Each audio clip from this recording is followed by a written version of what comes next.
Okay, testing, YouTube.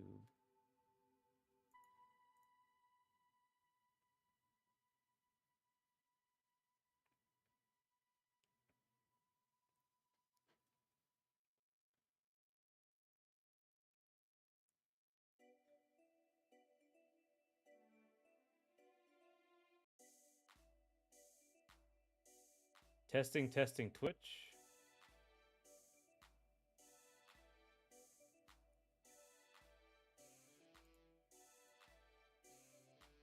Okay, let's transition. All right.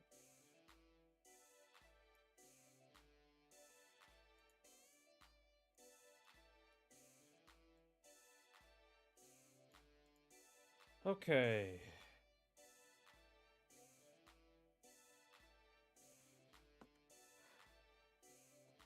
Here we go.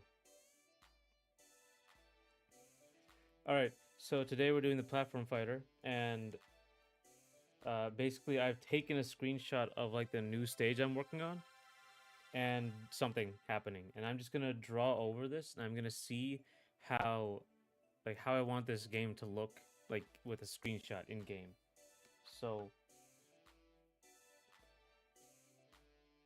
first things first, let's like redraw everything. Gotta fix this mic situation. Um, cool. Oh, do I have like opacity on? No, good. Okay. So this is down smash, and then they're hit. They got hit. Ow. Oh. So now I'm going to. First things first, I'm gonna fix this. Because she should be like way, way bigger here.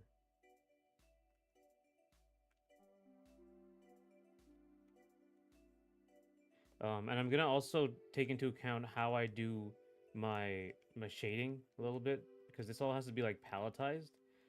So all of the shading has to be separate. So the shading has to be separate here, and what's the word?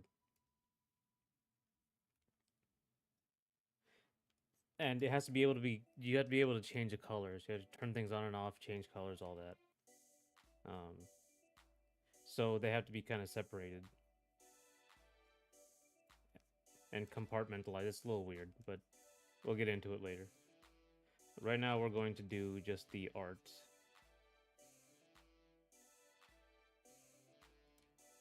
So she has like this, like, curve all the way here.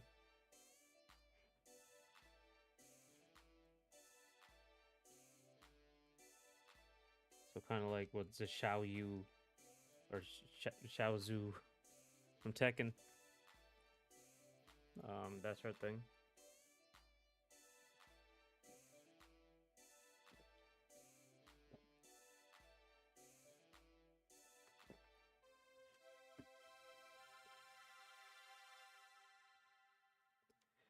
Um, and with the new design too. So I'm going to kind of just trace out what I like, and also I have to keep the perspective in mind of these characters.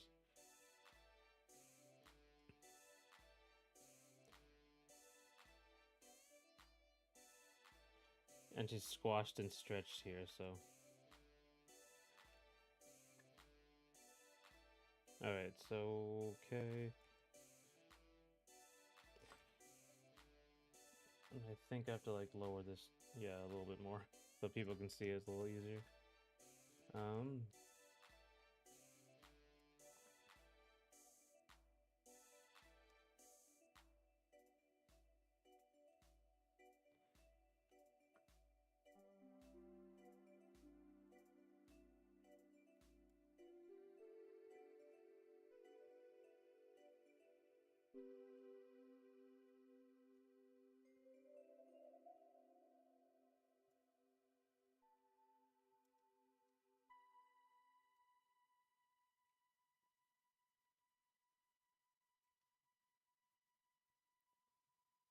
Yeah, right now I just have to get the anatomy right. I think she should be like way lower, right?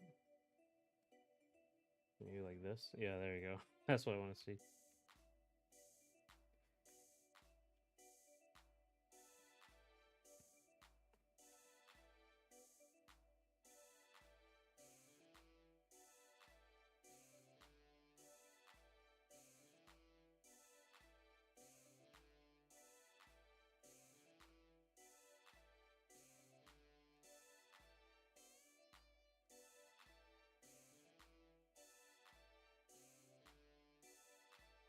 Um,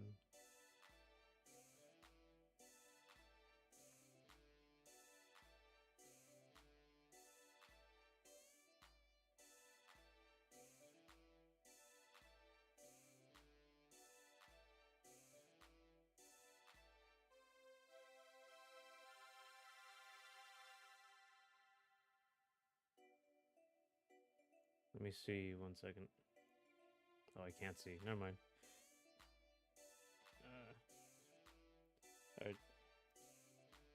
Because the thing about things is this is like a hit frame, so it's gonna look weird if you just sit there and like uh, the character's all broken, kind of like this. This is okay. But like if you make more broken looks, like you just like tear everything apart and have like the entire thing, like the head spinning backwards while it's freezing, it will look a little weird. This is fine for me. But again, this is still just concepts. So,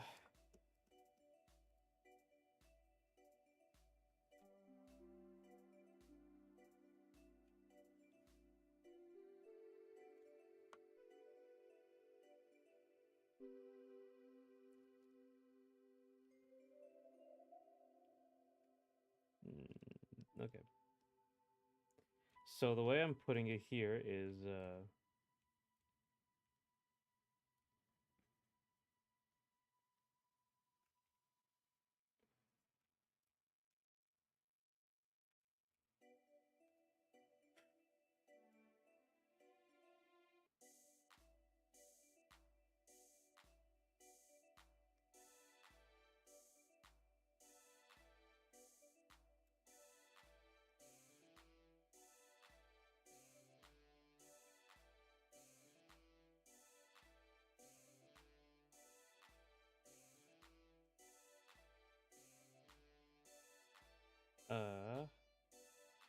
right, and I'm also gonna take into account like the background. So like they're on this giant Buddha statue in a like a forgotten monastery. And like it's supposed to be really atmospheric. So I'm gonna draw it, give a lot of like detail to it. I can give the same detail in game, but it this is just concept, so excuse me. So this is like how that looks without like all the clothes though.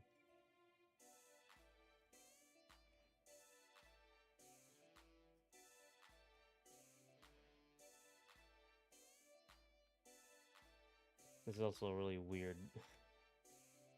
The anatomy is gonna be a little weird here. So I'm gonna go here, here. There's the head over here. See more of the back over here.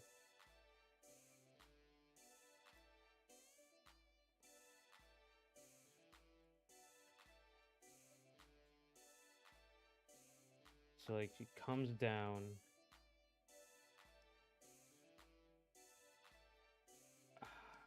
So I want to, yeah, I gotta make sure like how will this look?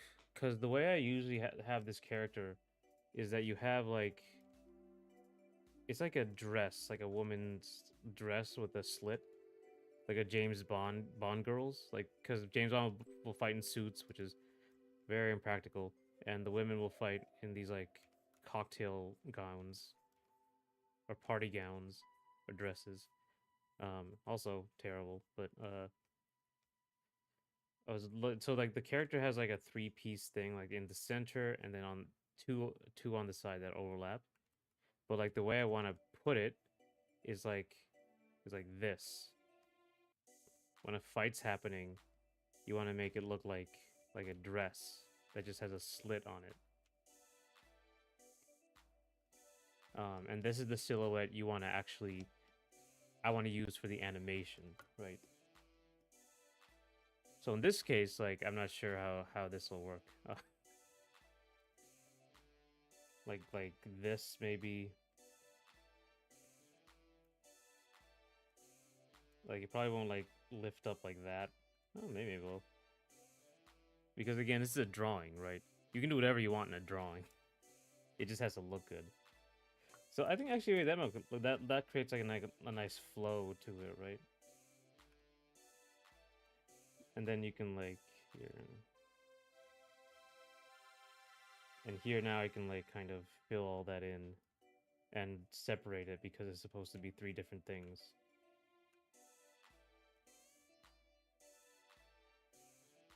So now I'm adding all the detail.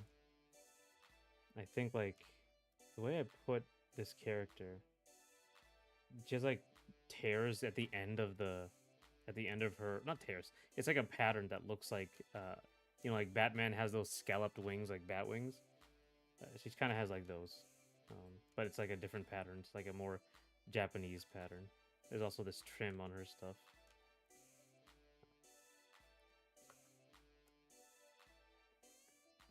I've been working on this character for a little bit. Again, this redesign working. Uh,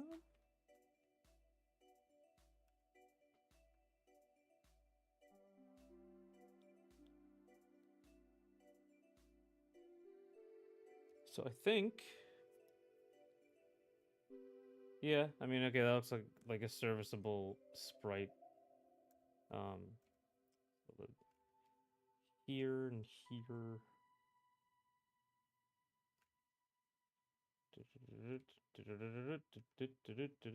Each character has their own perspective line.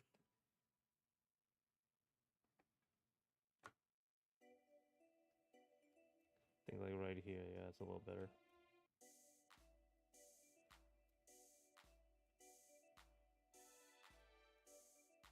So right here is our first frame.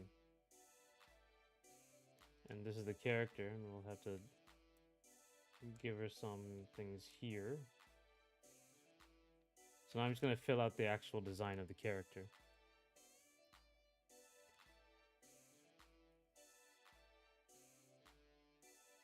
She has these like even I drew all that anatomy and now I'm like kind of just removing it. Annoying, but like this. She has like these shoulders that come out now. I checked out the IGN video of Evo indie games. One of them is by the Tough Love Arena dev and is inspired by MVC 2/3 plays in browser 2. I did watch that. I think I missed it. I remember a browser game. Let me see that IGN. And hey, Last Gogeta.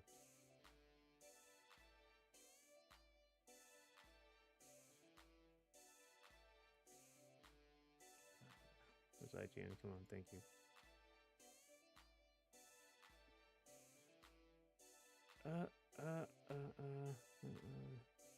Overwatch new characters. Blah blah blah blah blah. Blah blah blah blah blah. Evo. IGN Evo. I kind of missed. Oh, there it is. Don't miss the awesome indie fighters. Okay. Oh my god. No, wait. I'm not gonna wait 15 seconds. All right. There we go.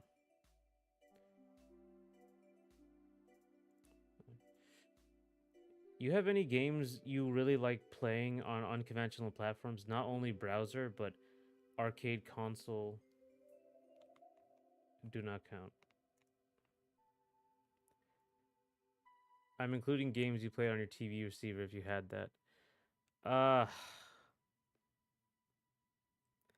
Games on unconventional account. I don't remember any weird ones.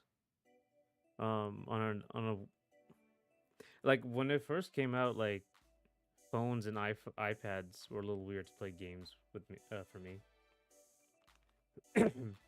I enjoyed browser games back in the day, like the I guess the golden era when everyone was making those flash games. Um,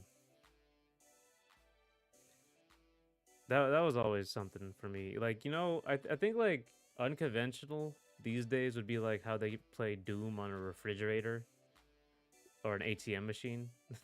That that'd be interesting. How about you? You got any particular ideas about what would be unconventional?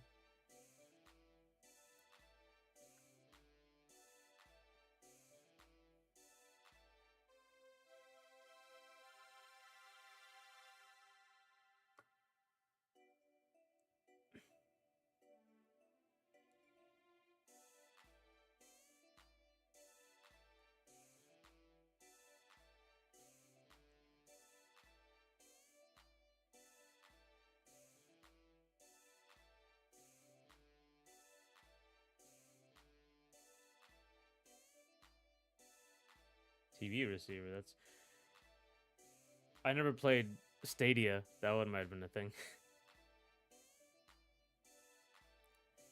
Oh, Scramble Heart City.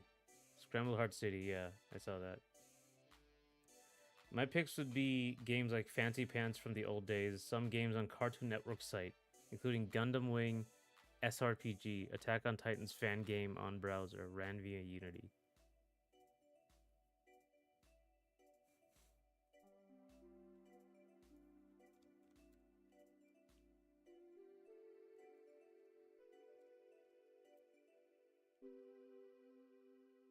SRPG? Ah, might have been too long now. Hey Gavish. I'm actually I actually think Stadia isn't weird enough despite being strange. Hey Gavish. Uh hi. Yeah, I'm right now I'm doing like a redraw or like a concept art remake of this. This is the screenshot from the current build of the platform fighter. Um where everything's kind of rough. There's this new stage. It was over 20 years ago. Yeah, I figured. I figured it would be a little too much. A little too long. But I might have played it. Cuz I really loved Gundam Wing. Hey Gavish, we're talking about weird unconventional ways to play games. Have you ever played a game in like browser or something? Something that's not normal these days? So right now I'm doing this just this redraw of this. So I can get the actual concept for my game. Or the art direction for my game going. Or sorry, the platform fighter going.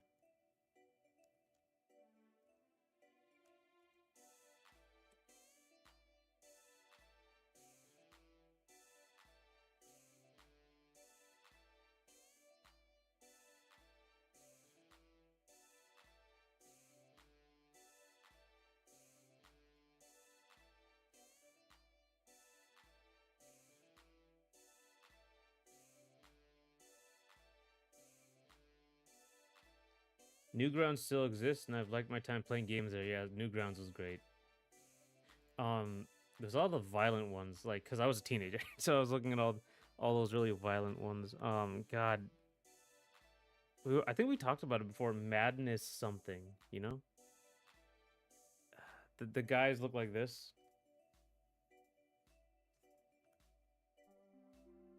right? Like this is iconic to me. This look. One game which is around, is Attack on Titan fan game. Actually, oh yeah, we did. You did tell me about this.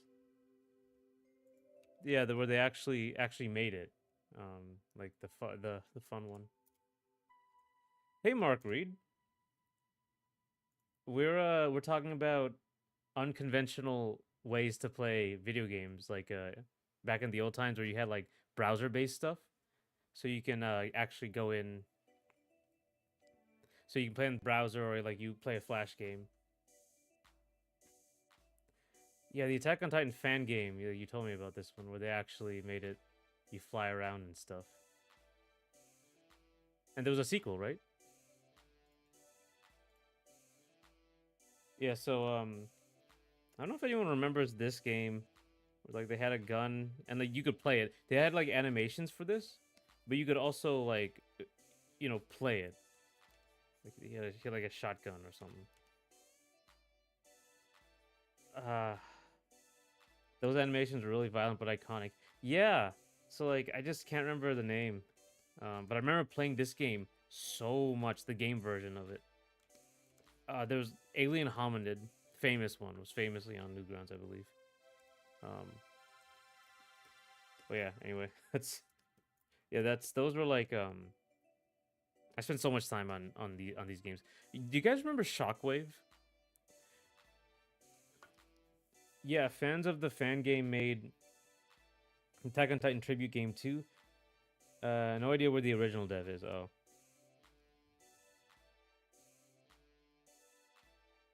Um, what was I talking about? Oh my god. Oh yeah, Shockwave. Shockwave games like that's when I was really young, but well not really young, like a teenager. But I remember playing those games endlessly on like is shockwave.com still around? Alien Hominid came to GBA as well. Castle Crashers just got DLC as well. Damn. Castle Crashers is still going? Let me see.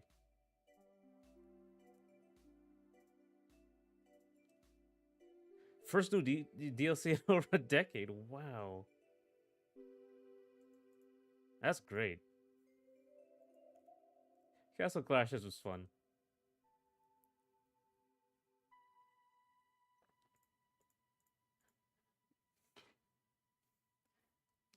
It was such a different time though, I think, like in video games. Though I guess like now it's the indie scene is even bigger. It's like much bigger.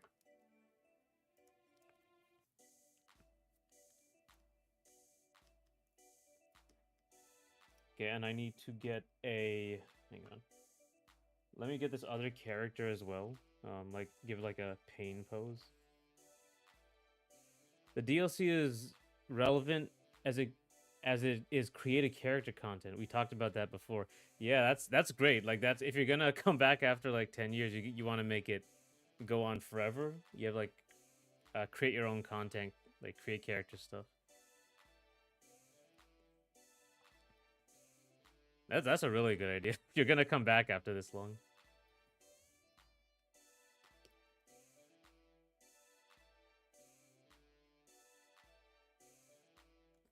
This is like the Captain Falcon pain pose. I didn't like these. When Smash Ultimate made these pain poses, like the these very particular like oh you hit me poses, I thought I was being hit. Like this he's like this, but it looks like he's about to hit me. So I didn't like that. Yeah, hey Mark.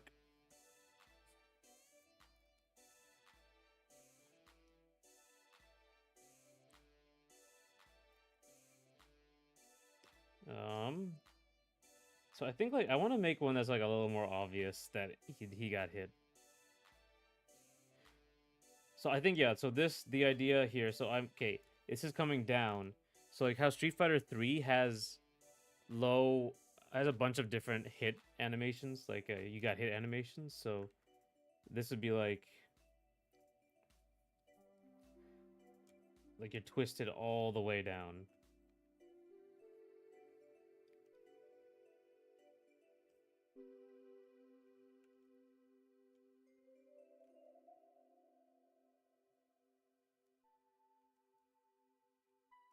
So like she's twisted back and maybe a little higher so you can see her. Um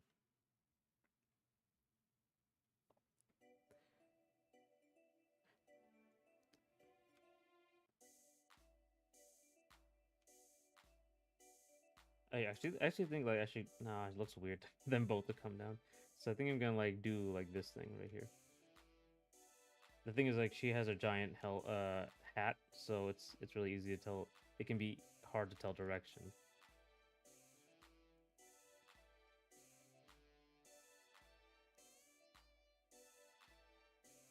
the posing is gonna be a little weird. Like, I don't want to look like she's crouching, so I think I'm gonna make it like a little different up here.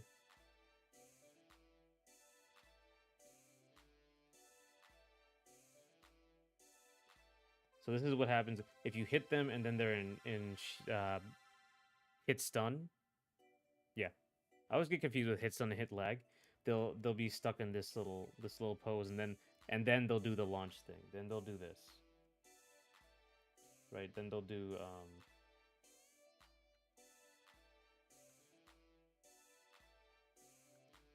they'll go into launch.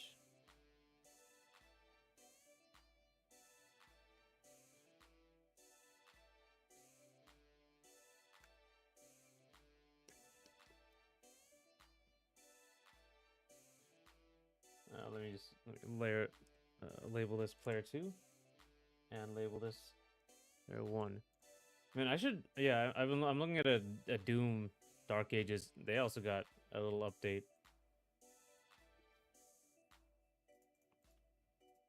A lot of little updates, actually.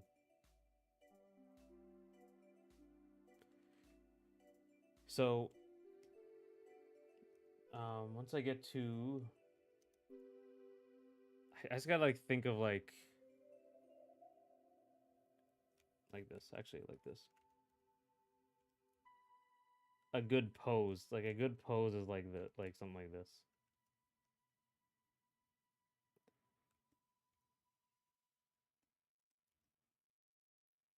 You want to pull out the silhouette as much as possible.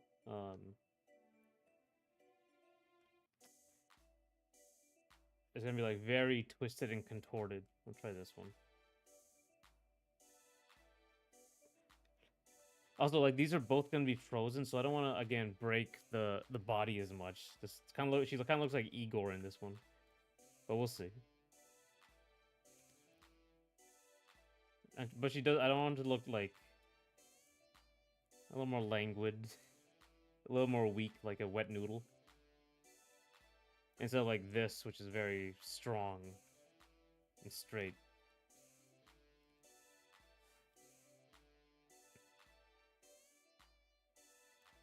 There's also another thing in posing. I don't think I did a good job here, but like there's two sides, so this is a very complicated sort of thing. And then if you go to the bottom one, there's a lot more like sweeping curves like that. But these are both like very complicated, so that's a problem. Excuse me.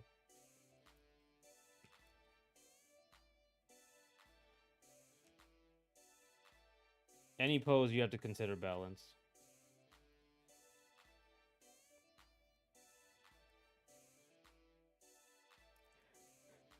I know Smash Ult made some changes to animation, but don't get what you mean. So, I believe what happened was like when you hit somebody, when like you punch somebody and there's my big hand and I punch them. Ah, right. I'm Mario and I punch them. I can't remember what happens. I think that what happens in the old games is that they do like a really simple sort of like I'm hurt, right? But now they full on do a pose. Where like Captain Falcon has like a really obvious pose, like he'll like like this, like. But to me, hey Edbert, uh, it looks like a more it looks like he's about to punch you, like it's very like subconscious for me when the games first came out. It doesn't bother me as much now.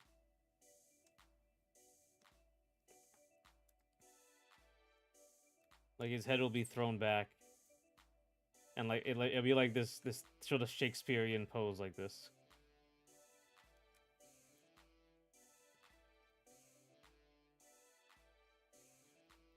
Like the hit E and the hit right? Is there a full cast catalog somewhere? For There's not a full cast catalog yet, like a catalog for them, but I can probably put out a lineup for at least Aces Under the Moonlight. There, I have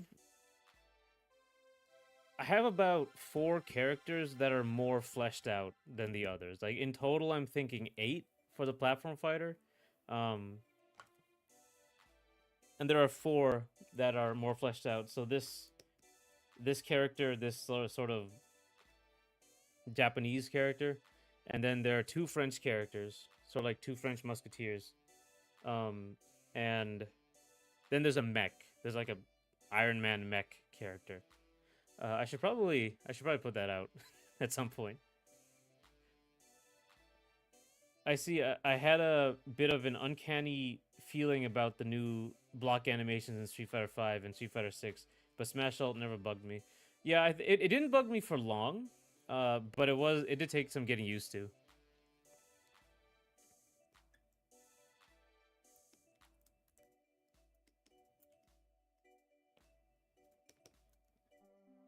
So right now,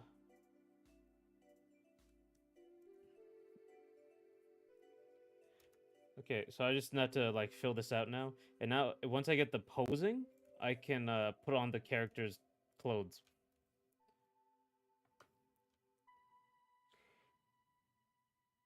Maybe even like this. Maybe like the like that.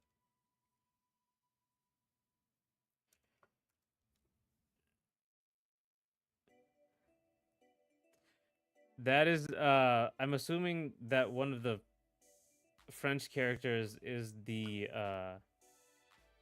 femboy you keep showing your shorts. No, that's a different thing. That's from a different game. Let me see. Do I have it here?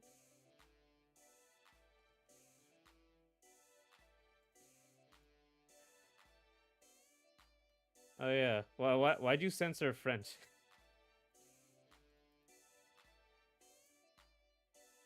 Yeah, that's fun. Let me see. Do I have the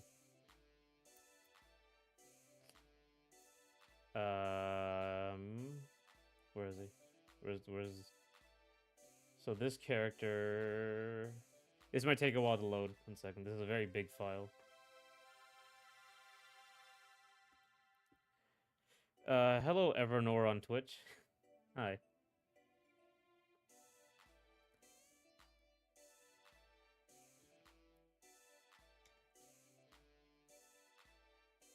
Um so this character. This is from Aces Under the Moonlight. This game is actually out already. Um you mean to drop a logo or the name in the corner of the shorts to be more clear. Yeah, I should probably tell people what the game is. You know, honestly. um So this character's from Aces Under the Moonlight. It's from a game that's already out on Steam. It's free to play. You can just play it if you want to see more of this character. These characters are all American. Untitled Platform Fighter has a nice ring to it. Yeah, I could just keep calling it that. Like the official title, Untitled Platform Fighter.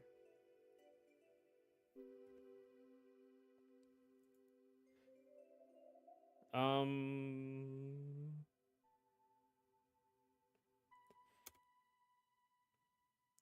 Uh. Is he a male or female? Okay, so I guess I can explain it here. This character is meant to be androgynous. Originally, when I first made this character, uh, they were supposed. The story is like they were supposed to. Yes, yeah, that's a good answer.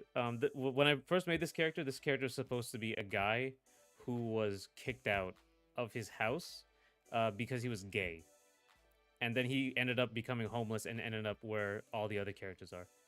But later on, I decided that like it should just be kind of androgynous. The fanboy's gonna pull out a gun. Yeah. Actually, one of the characters already has a gun. This new one.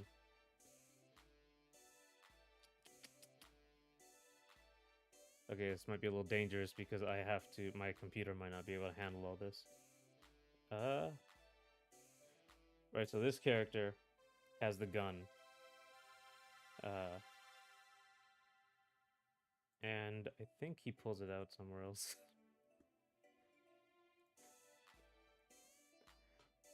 Yeah, but so now I was thinking it's a little more interesting to have it just androgynous. Um, so it's like just whatever you want, whatever you want to believe, you know.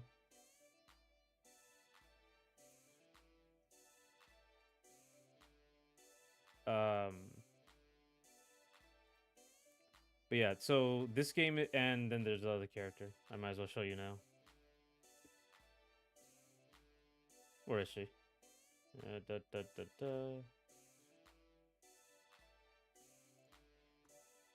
So come on. Okay. Let me take out that color thing. Up to interpretation. Yeah, exactly. I want to see what people think. Really, like the main thing is like this character. Like I said, he was supposed to be gay. The only reason you would know that is because he's a ballerina, and I thought that was a very old-fashioned stereotype that people don't really use anymore, according to own beliefs. Yeah. So I thought it'd be more interesting to see like why, like what do you think, and why do you think that? What gave it away? You know, for you.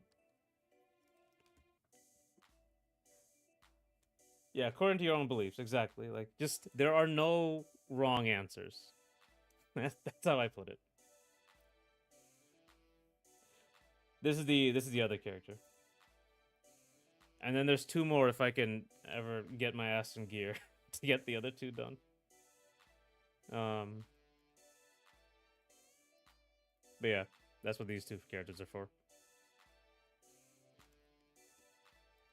I'm gonna put out a like today's platform fighter day, but I'm gonna put out a schedule, at least a tentative schedule to show like what days I'm working on what because I got a lot of stuff to work on.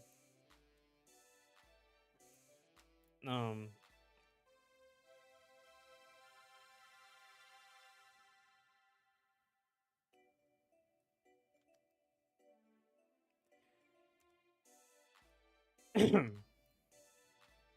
actually, did I? Let me show you the concepts for for Charlie. Did I ever right here?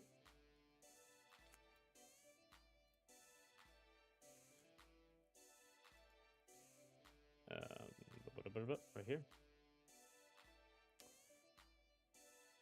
All right, I didn't actually draw this character well enough on this sheet, so just bear with me. So this is like the worst version of this character, like on this one right here. Don't look at that. I'm gonna redraw it. But so these are like the concepts for the character. Originally, it was like here, and then like I move around to see like what how much it just kind of was like hard to. This is not the only stuff in for the concepts. I do a bunch of stuff on paper. But once I got to here, I was thinking like this is an interesting punk look, and then I kind of went all out for the final. Um, and then after you get to this concept, I started to like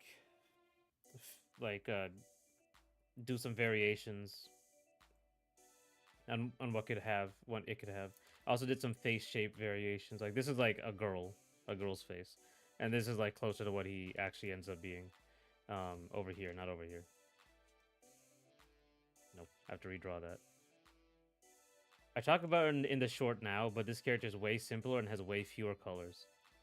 Cassandra has like, I think nearly 100 in total. Has animation been fulfilling or is it painful part of your work? It's the painful part. I originally wanted to be an animator when I was younger. I never went to school for animation. I went to school for art. Uh, but like I don't like animating that much. It's painful. It's hard. It's tedious. Jesus. Like it's really hard. I'm fulfilled when I see like that. It's kind of like why the animations are so elaborate, why there's so much color to them, and because I want if I'm gonna spend that much time on something, it has to be like next level. Um, but yeah, it's just like eventually it becomes work, you know. That's why I decided to be a concept artist or just an illustrator because you just draw one thing, and that's it. If one side is masculine and the other is feminine, then your concept art is Newton's cradle, back and forth and back. Yeah, it just kind of like you kind of have to figure it out. You kind of have to strike a balance. Not strike a balance, whatever you're okay with. That's ultimately like as an artist, you have to be confident and you have to work. You have to like iterate at it.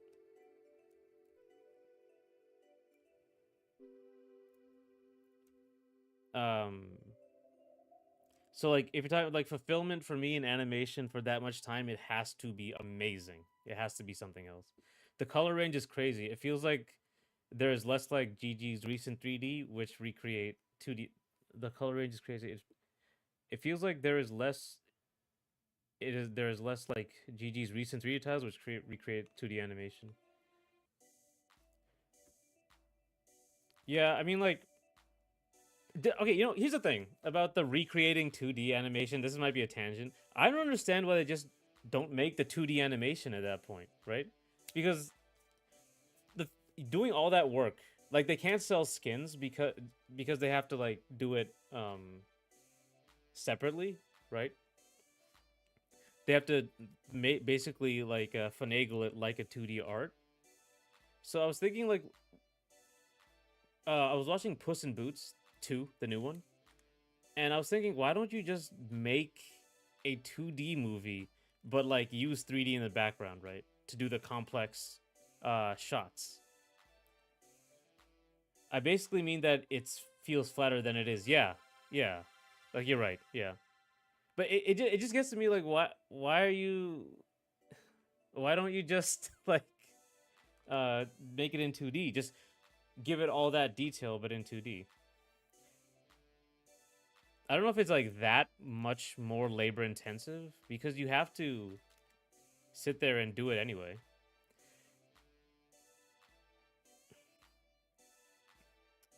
How do you inject French into your character design since the Japanese had the cone hat and Yankee gets a gun? Well, I'm glad you asked. So I was drawing the character. It's very on the nose.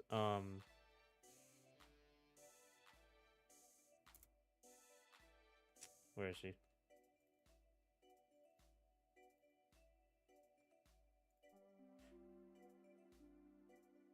Is this it? Why are there two of them? Oh, one's a PNG. So this is an older design. She's a musketeer. They're just musketeers. This isn't the final design. So this is closer to the final design here that I was working on. Um, there's still supposed to be science fiction musketeers, but it's still not there. It's still not there yet. It's still not done. So it's getting there though. So now she has like body armor. She's supposed to be a police.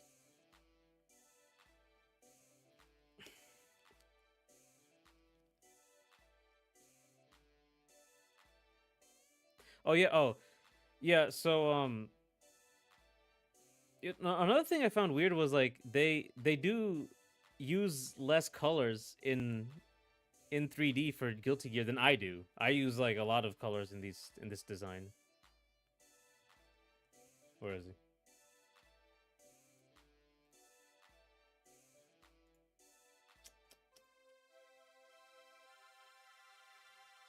Right. So like they wanted to recreate 2D, but they didn't want to advance it in any way, which I felt was kind of weird. So like this is if you look here, you have like the line work, You have shading, like the shading, halftone, and then you have there's two highlights. There's like one highlight right here, which is like this blurry highlight, and then there's a sharp highlight here. And then yeah, the rim light as well. Yeah. So it's just weird how like they're like trying to recreate 2D, but they don't make it better. I think the most French character you can draw is a protester. Yeah, yeah, they do go crazy on the protests.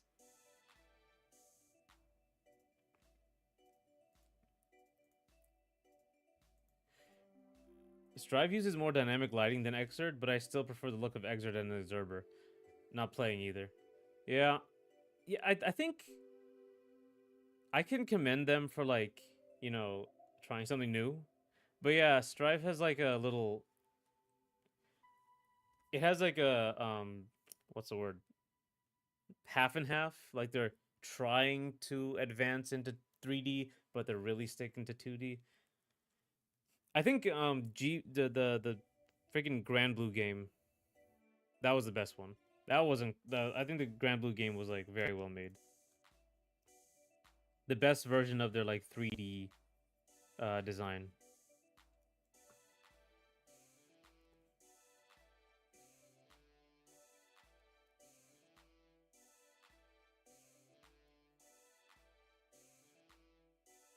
Let me get the anatomy going here.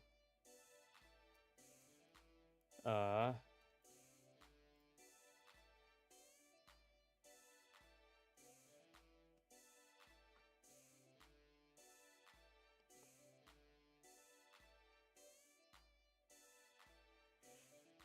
are there more characters in the Steam game? There are more characters coming. The red-haired guy is so you can play him. The art isn't done currently in the Steam game in Ace of the Moonlight. But yeah, there are more characters coming. Do I have like the pictures of them? I think so, maybe.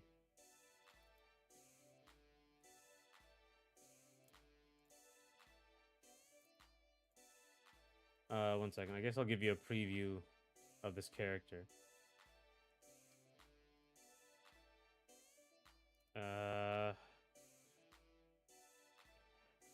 I don't really. Oh yeah. Let's see. Granblue is the one I want to play most of their licensed games. It has a single player mode co-op, music, and a wacky cast. Yeah, it's like this huge entire other game too. Um, so they just brought the best characters in. I don't really understand what is Strive. Are these for rendering or Strive like Guilty Gear Strive? Let me see.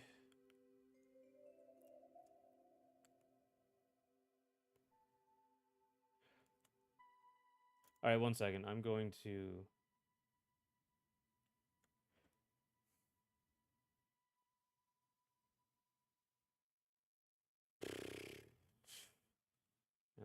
Let me open something. Um, I'm going to show you the other character.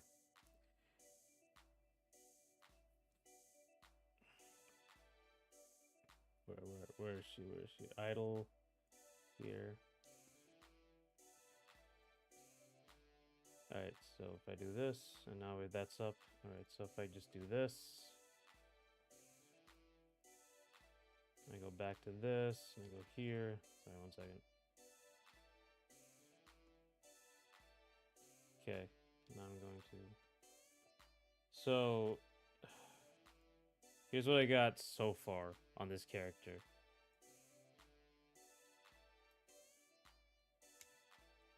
It's like a really random design right now. I didn't understand, so I didn't want to year out the Guilty Gear 5 is gonna be called GG Finance at this point. Yeah. So it's a name? Just to give it a name. So this is the next character for Ace of the Moonlight.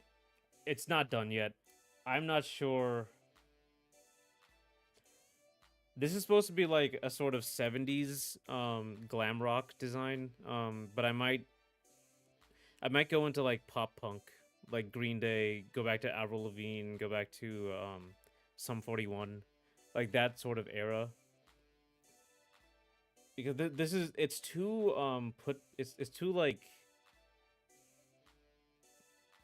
I don't want to say like this is something no one would wear this. It's because no one would wear any of the things these characters wear. But it doesn't feel like it's from the same art direction. So yeah, this is the next character. Concept so far. Is she from Egypt? No. I was just looking at a bunch of different hair, and I wanted to give them like weird hair. They all have like something about on their heads that was like really had some silhouette to it. Some very iconic silhouette. So right, she has the freaking spikes. That's from like the Statue of Liberty. Legit, I'm excited to see you draw more characters from more nations and cultures. Thank you. Because that's the platform fighter is kind of supposed to be that. It's kind of a Street Fighter situation. They're all from different places. Are you sure that no one would wear this stuff? You know, I hope they do, because I like these clothes. Like these are great clothes. Um, but yeah, I guess that's not like really a criteria because um it just doesn't fit the art direction for me. I think the head is good.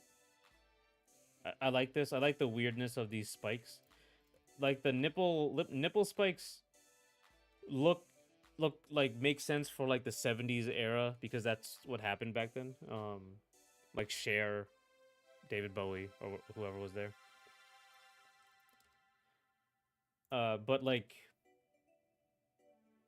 I don't know. I'm gonna keep working on this character. Basically, I'm gonna keep looking at what I can do with this character.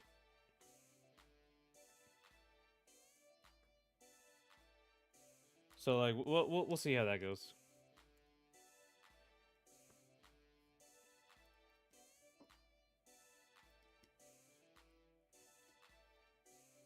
I should probably put out like more lineups for these characters. I usually don't put out that much art for these games, unfortunately.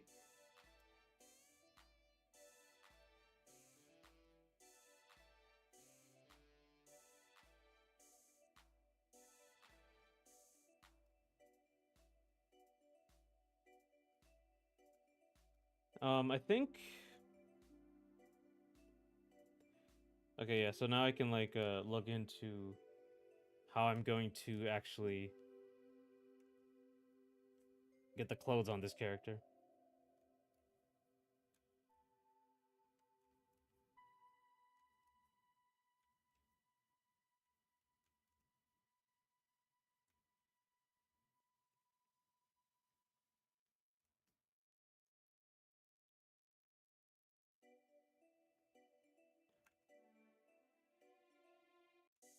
So I'm gonna make it even more like contorted. Isn't the problem with like doing the anatomy first and then you have a bunch of like flowing cloth? It just goes all over the place. Um. Oh, to like the personality of this character, this is like the youngest one. Uh. So she's like a like really like 18, 19. Um. Really like still very innocent sort of character, kind of. Obviously, what she's wearing isn't. But something I did want to mention, I want to keep is this denim vest was really big in punk culture. Like they had a bunch of stuff on them. They had like patches and buttons. Like that was really big back then in like the 70s punk culture. The leather jacket is just iconic everywhere on Earth. Um, so I use it for a lot of the characters. But for this character, I wanna get the denim in. I want to be like a full gamut of the punk subculture, or at least influenced by the full gamut of it. So I guess yeah. Any ideas for more characters? Of course, you don't. you don't want to make too much too fast, or else you wouldn't be able to flesh it out. For Aces Under the Moonlight, I have only in mind 5 characters. I can always make more. Um, but the let me see if I have a screenshot um, of the actual game, because I put them all in the game at the beginning. It was here. Come on. Is it this? No. Is it this? Yeah, okay. So this is just a screenshot. So you have Charlie, you have Cassandra, uh and then you have Rek is back here. He was always back here in the beginning of the game. Um he looks different. Like his design is different, but I'm just gonna say he changed his clothes. These two are the other characters. This is that character I just showed you. So this girl in the tub is this girl. And this is the other character who, again, I'm getting closer to how this character is supposed to look. The one that's washing her. I think you mentioned having a pair of related characters for the platform fighter. What helps you keep those characters distinct? Right. I was thinking about that. um, uh, Before I knew about rivals, I was gonna have. Is that a train? Yeah. All right. So one second. So this is a train graveyard. They're like off grid, right? They don't have like running water or running like they don't have running water, and they don't have electricity. So they kind of made their homes in like in this place. So this whole train over here is sorry, this is a subway train that's been abandoned. That's a house. This is a San Francisco cable car. That's a house. The train like back here, that's like a little house. This is more train cars. This is a what are these called? These are called actually I don't know what they're called. Ice trailers, I think. Ice trailers. So there's the air conditioning unit. This keeps all their. This is like their big refrigerator. So their previous little refrigerator is now like a toolbox. And there's like I don't know if you can see it. There's a dolly here. It's on a dolly, so they can move it around to where they need it. And then there's supplies. This is a bunch of water they just collect. Rainwater they collect. And then there's a bunch of old stuff here. Old boxes with their storage. The generators power the refrigerator, and you have fuel tank and more extra fuel tanks. Rest in peace to the era of Steam. Yeah, yeah. So there's like this. I was thinking of making like this whole like the inside of this thing a house too, but I mean maybe I'll flesh that out later. Um, but yeah, sorry. Uh, what helps you keep those characters distinct? Right. So where is so the character I showed you? I was thinking of making like one character I wanted to be more straightforward, like actually what's the word? I was thinking of making one character more straightforward, and the other character um have more of a combo heavy thing. Like originally before I played Rivals, if you did a tipper, it would freeze the character. Like it would be like a taser. It would kind of freeze the character, and then you could immediately cancel into another attack. So if you tippered somebody, it wouldn't like send them flying like Marth. It would kind of freeze them in place, and you can instantly attack again. So you can like, if you spaced it right, you could like tipper again, and you can kind of lock them for a little while, and then do like a final hit at the end. Um, and the and I said the other character is more straightforward, but now I'm kind of thinking that's boring. So my idea was like he's a stance character. He has two swords. Like you have the one fencer sword. So actually I should draw this. I should draw this. So you have like the typical rapier, sort of stereotypical rapier, right? It's a very thin sword, and my idea was like uh if you zoom in here, It's actually there's like a little channel in the middle that makes it like a taser at the end. So the tipper would electrify them and stun them. But then there's another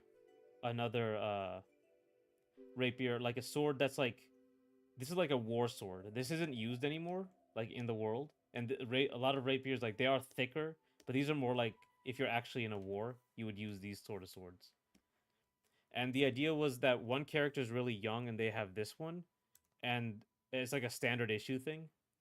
And the other character is like older and he's a war hero, so he has his own sword, like a war sword. So he would switch between these two. So like that's the idea between how to make them different. Um, all the best games have train graveyards and steampunk elements. Final Fantasy VII Codename Steam. Yeah, I mean, I want to go like. You gotta be creative is a thing. Like you have to start creative, and it'll make your design job a lot easier. If you start like with like a room, like this room, you're gonna have a hard time making it like interesting. But if you start with something cool, like a train graveyard, then you can just draw this train graveyard, and it'll be cool. What's the age distribution on all the characters? Like, are they all young? So let me actually get. Do I like a lineup of the characters? I didn't do this again. Um, okay, I'll have to do this again. Where are you?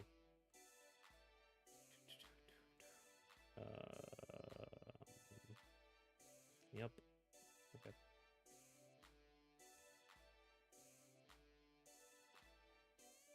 I can show you another thing that's cool.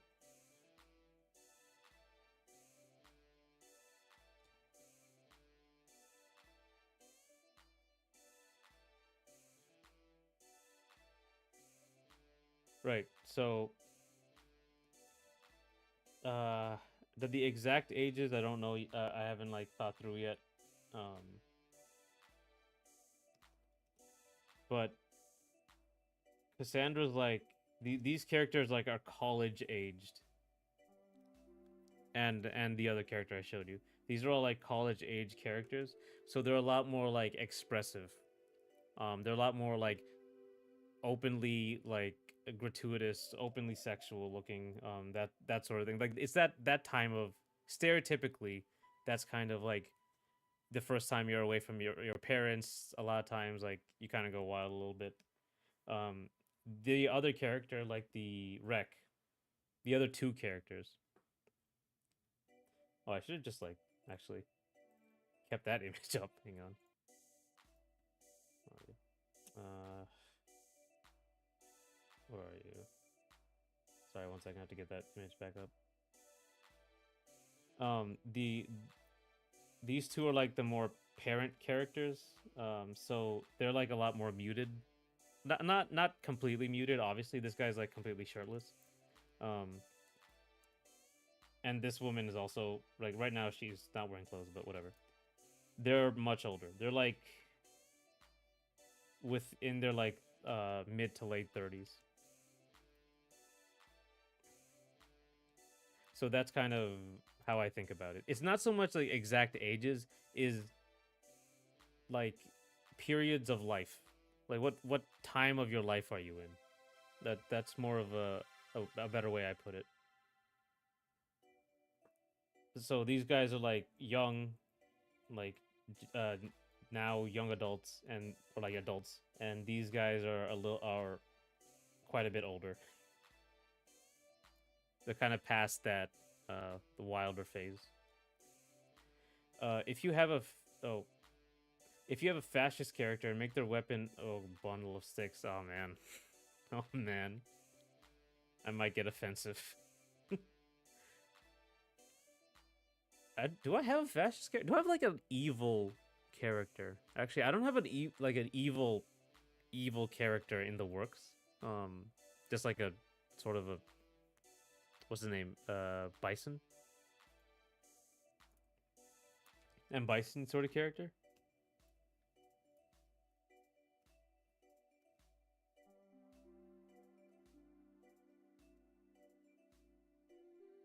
I because like the idea here is that, oh, are the characters more realistic or fantastical? Um, so I mean these Mussolini joins the battle. Oh my god. Are the characters more realistic or fantastical? So the characters in the platform fighter are more fantastical. The characters in the in Ace Under the Moonlight are supposed to just be real people. Um, like just they're not supposed to be fighters or special. The gameplay where they're jumping and air dashing is just supposed to be a gameplay thing. Typically, they're just normal. Have a character called Dictator as a callback to the FGC. Yeah, just call him Dictator.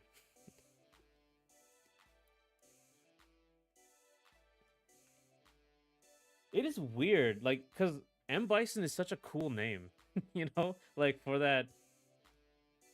And his name isn't M Bison. His name is Vega. Anything is cooler than Vega for him. You know, M Bison's cool. Dictator's cool. Just not, just not Vega. It just doesn't seem to fit. And I know because like they had to change it because Balrog or Boxer is literally Mike Tyson. I think the his original Street Fighter 2 portrait was a picture of Mike Tyson that they traced over.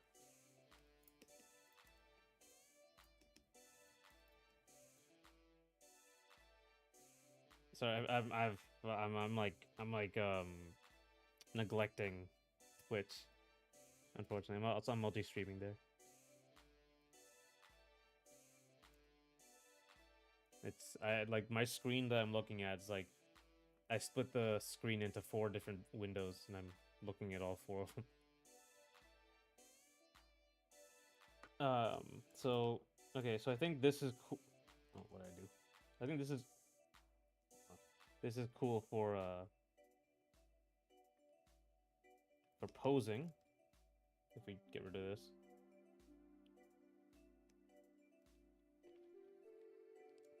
and now I have to give her.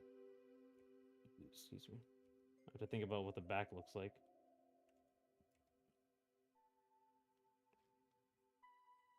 I ended up giving her like a Power Rangers design, or like that's the way it's going right now. It's a Power Rangers design. So, hmm.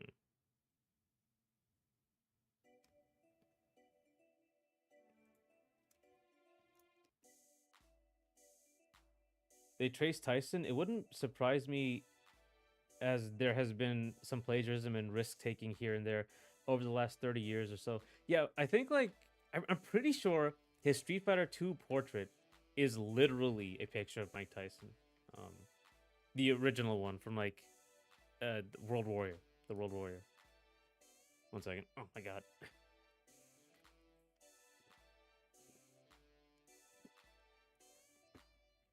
I just thought it was too close for comfort at the time or something. Well, it's kind of weird.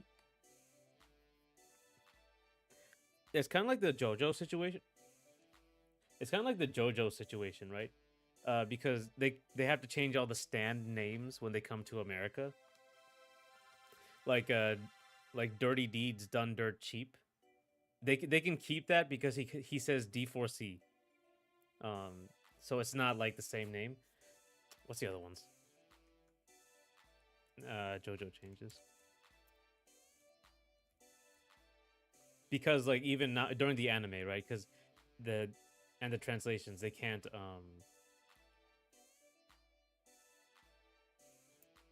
use the actual names. What's Killer Queen?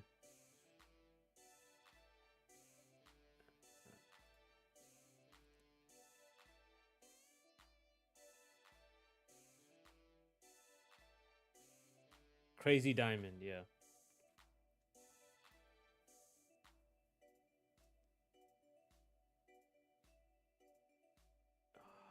Man, we're like the actual. Just give me the names, man. Like name variants. Thank you. My God, there's so many. Oh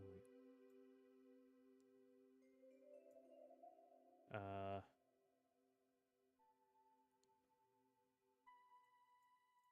Loggins, I think that's Kenny Loggins. His name is Logs. Where is he? Where is he? Oh, Whamu is like wham, right? But it looks like they can actually just use the word wham.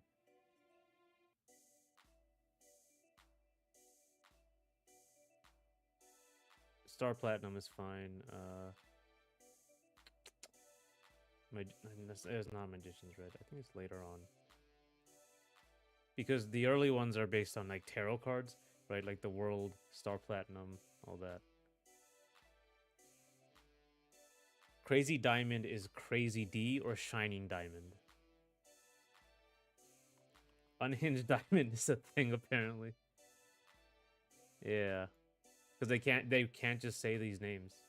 Um, Love Deluxe, Love Extra, Bad Company, Worst Company.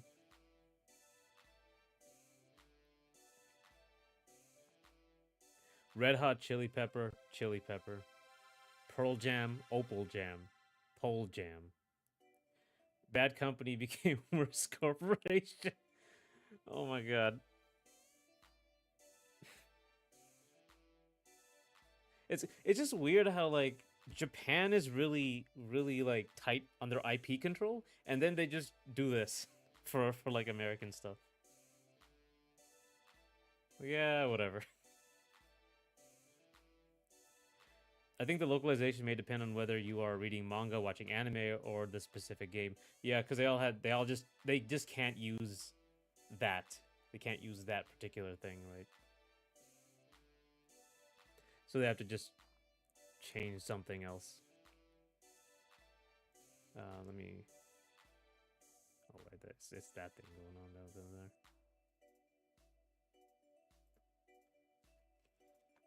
Okay. Let's hit there. A character with disability, let him use a walking stick. Uh, yeah, maybe like what's her name? The last one, the one washing the girl. I was thinking maybe I needed something for her. Because there's nothing. She has nothing. Um, like I haven't thought of like what she could do. So maybe actually she could be like the those blind characters like Daredevil who are like really good. Actually, that might be yeah. Might give her like she can use a stick, stuff like that.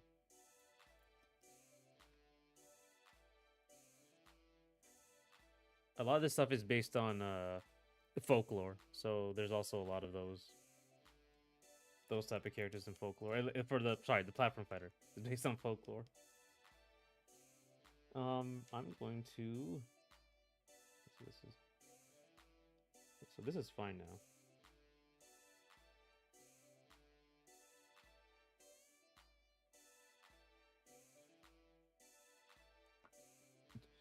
Worst corporation.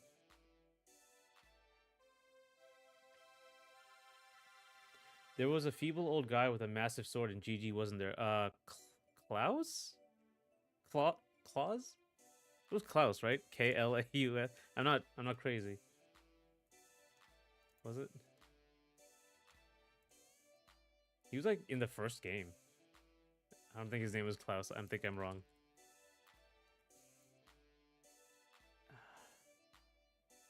Uh, oh my god, I'm wrong. I don't know his name. Cliff. Cliff. His name is Cliff.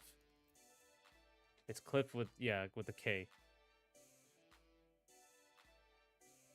Yeah, I think he was like, what's his name's teacher? Soul. He was teaching Soul some stuff. Cliff Anderson.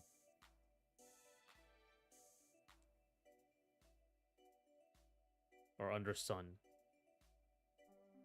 Leader of the Sacred Order of Holy Knights and the Hero of the Crusade. Okay, yeah. So he would be Soul's mentor because Soul was part of the Holy Order.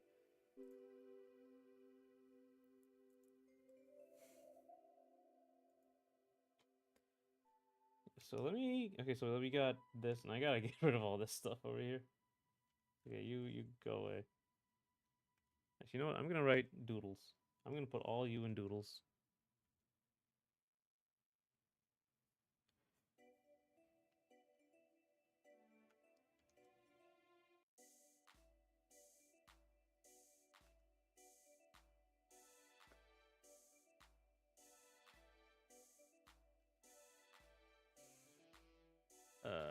Sorry, doodles.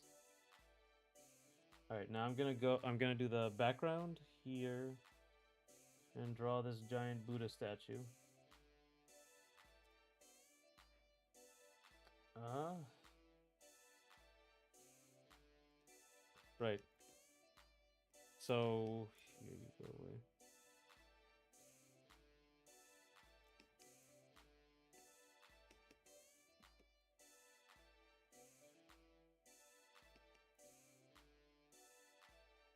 So I think I should let me see.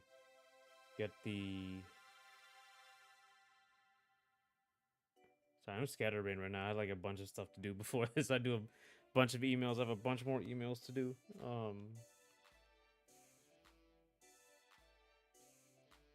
I have to finish these shorts. Like, I have to batch these shorts. I kind of do them like at night before I sleep. So I should really try to do these more properly. So I'm just being pulled in all different directions. I'm forgetting things as well. But I guess that's what happens when you multitask like I do, as much as I do.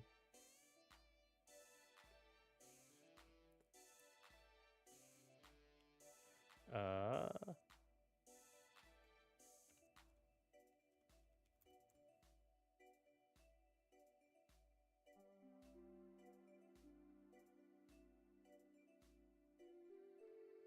Buddha statue.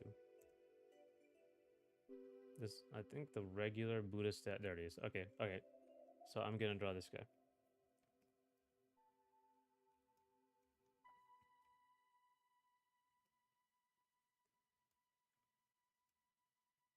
They're like this platform is just gonna be like the Buddha statue. So I think that it would make it look really cool. At least that's a concept here.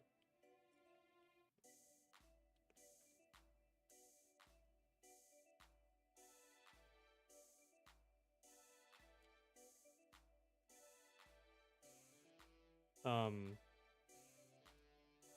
the mech character, I was thinking of like being sort of like an ice climb.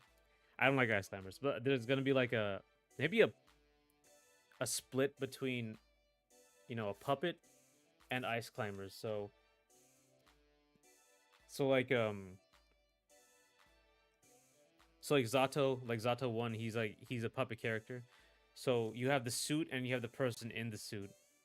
And I guess I should draw this. Doodles. So like there's like the person, and there's like a person or yeah, the person and then the suit. And they can be like they can separate when they want. So it's like a stance puppet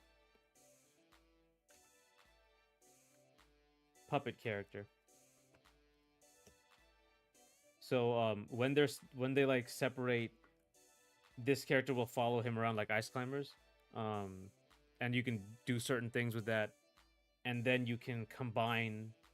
Right, you can go into the suit to actually do some other things, like get another aspect, and you can switch between this as you go, as you do a combo.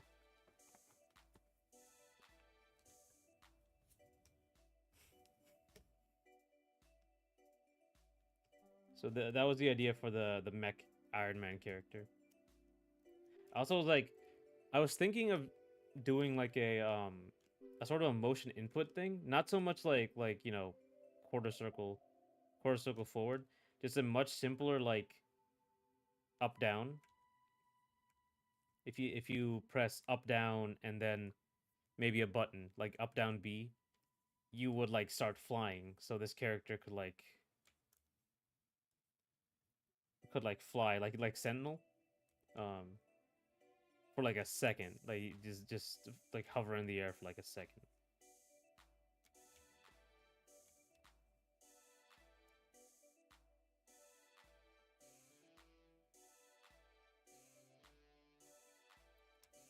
Like there's a bunch of ideas I'm floating around for this thing, so that's what I'm getting here. Right, let's get the this Buddha thing done so I can put the colors in.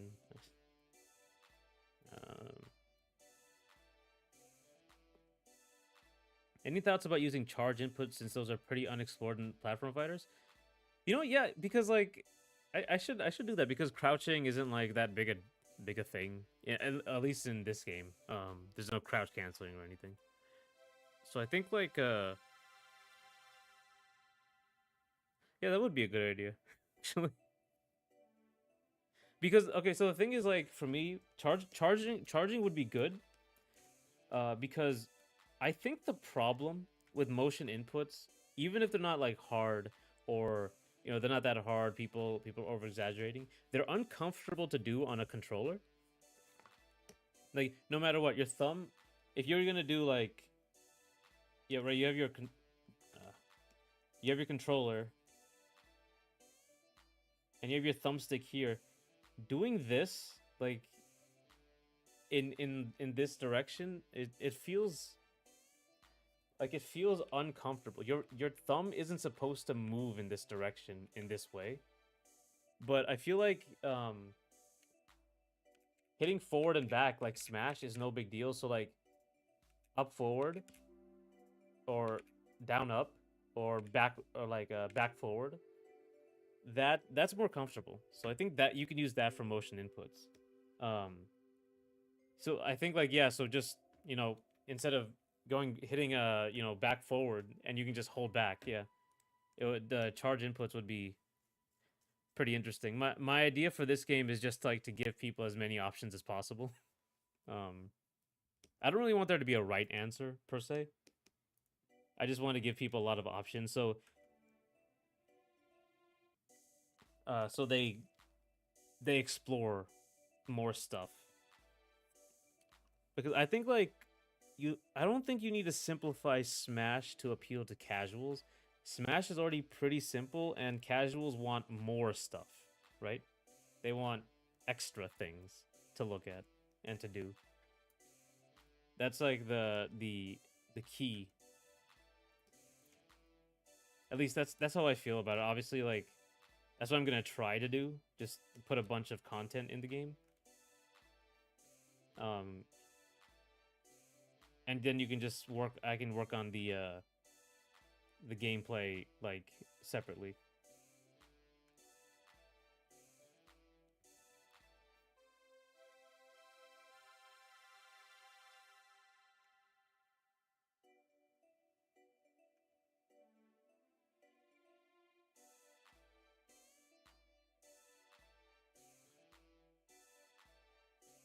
Also, I don't know. I don't know about this game, but like, I don't know what the future will be for this game. But there's no like up. There's no tap jump. I might give that like an option later, but I'm kind of like making the game assuming there's no tap jump. So we'll see.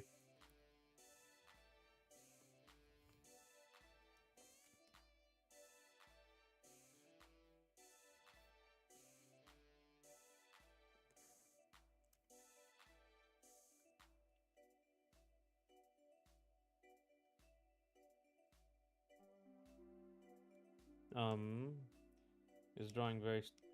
I think basically just drawing this Buddha statue. Uh,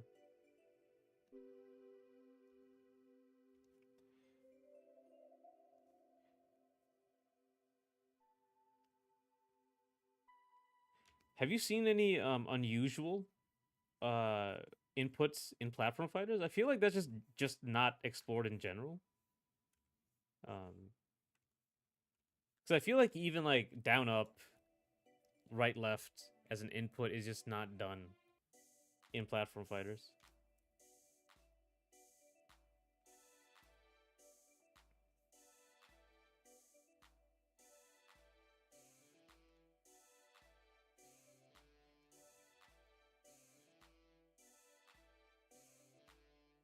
Because the only time like I hear like unusual inputs is stuff like quarter circle DI. I don't know if you guys remember that, but It was a thing in at least for Brawl. I don't know how it is in the new games. If you do include charge inputs, be mindful of how that plays with analog input and tap jump. Yeah, um, I feel like what I could do is just like make everything crouch. So if you hold down and press up, that could be a thing. If you hold down and press right, that could be a thing. You hold down and then go left, that could be a thing. Because crouch is just not really a thing, at least in my game. It's not really a big state in my game.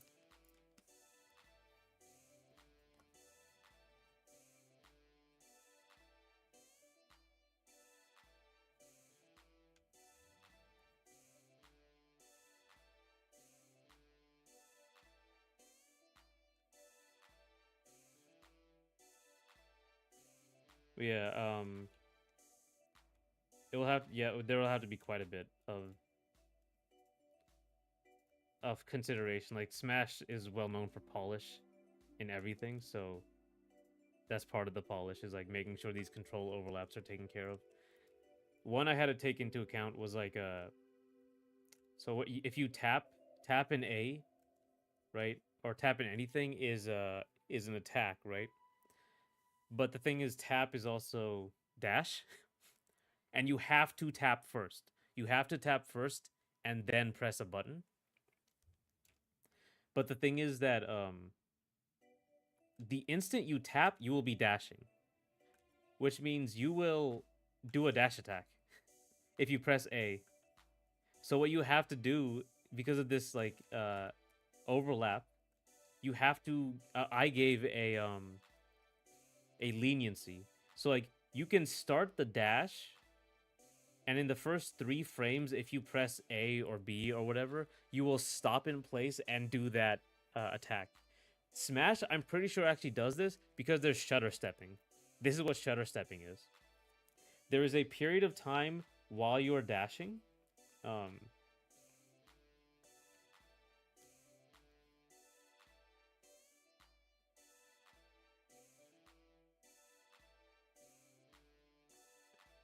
there's like 3 frames. 1, 2, 1, 2, 3. Where like you can still input the attack. So what people do is you can wait until like frame 3 and do like forward smash like this.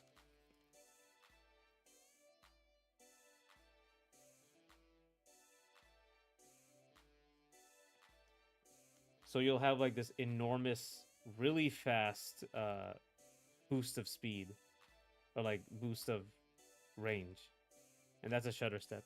um I'm pretty sure Smash had to deal with this input that way too. I have played games with weirder inputs, touchscreen to switch characters, call assist. But as far as transferable elements, the weirdest stuff comes from how analog inputs or weird states. For a weird state example, think of Shulk. He has so many possible mechanics, all a result of his Monado arts. Yeah, I think you can like actually there was like there was a problem with it. Like an overlap with Monado arts too. I can't remember what it was. But yeah, the Monado arts are a good example there.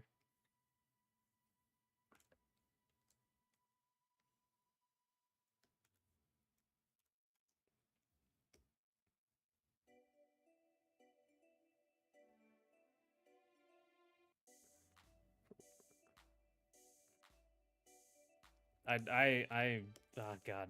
I played Shulk is really hard to deal with, so like he's just annoying for me to even think about.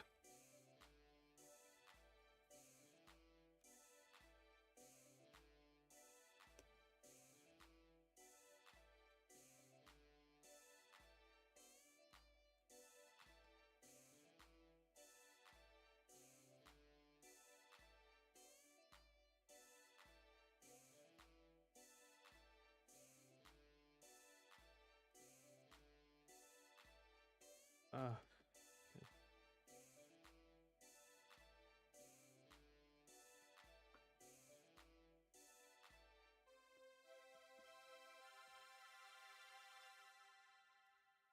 right, so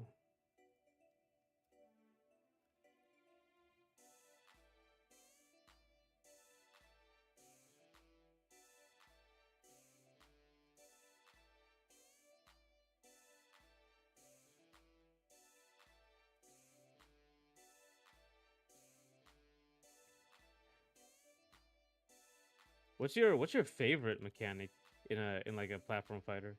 I probably if it's gonna be like one of the indie ones, unfortunately I probably haven't played it though. Mine I do like the Rushdown Revolt spark mechanic. I feel like that's the Rushdown Revolt. At least for me, was like the first one that really tried to branch out of Smash. Like it's just the one that felt just okay. This is just a different game now. Besides, I guess Brawlhalla, but I wouldn't even consider that close. I Rushdown Revolt. I felt like evolved the platform fighter.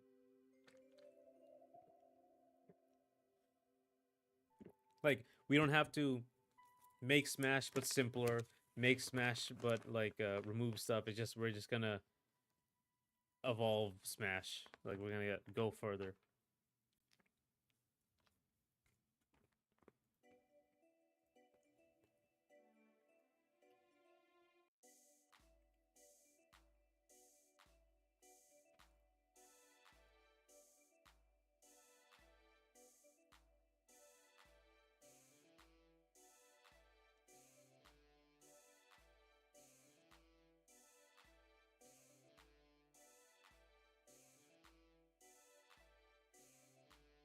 Smash 4 also had Bidoo, if you remember.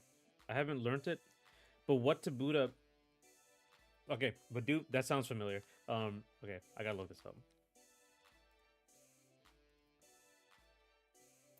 Okay, that's that sounds like a blast from the past. Fine movement. It comes from how the game interpret input. It refers to control scheme used exclusively by moving the control stick right while holding down corresponding button inputs. It is possible to register a left control stick input for only one frame. This makes it okay. So it gives you the ability to do frame perfect or precise inputs. I think I think I stopped playing Smash 4 before this came around.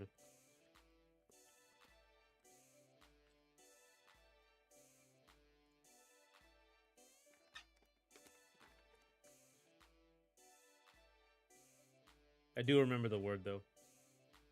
That's interesting. I guess it's kind of like plinking.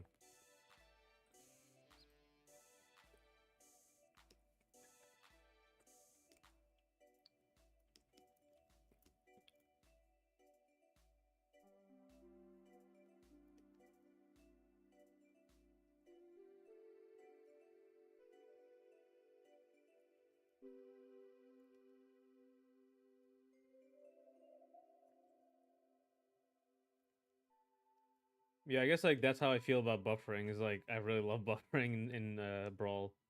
It really expands the game.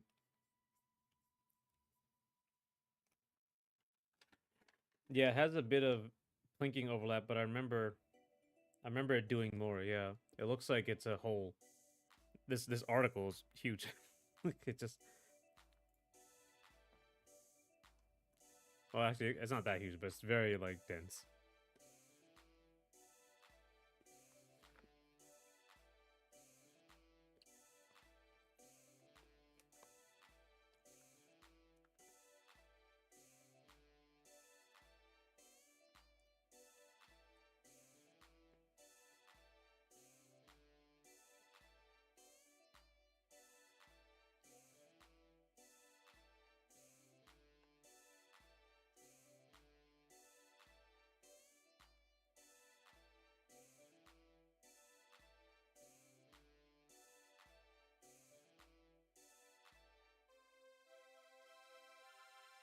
As for my favorite mechanic, if I can be lazy, I'll pick Clutch in Slap City.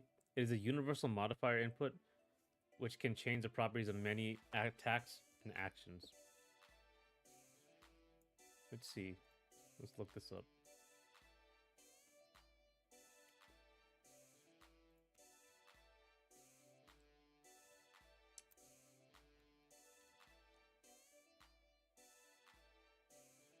Clutch. Oh, I was like, okay, actually, I think I understand this.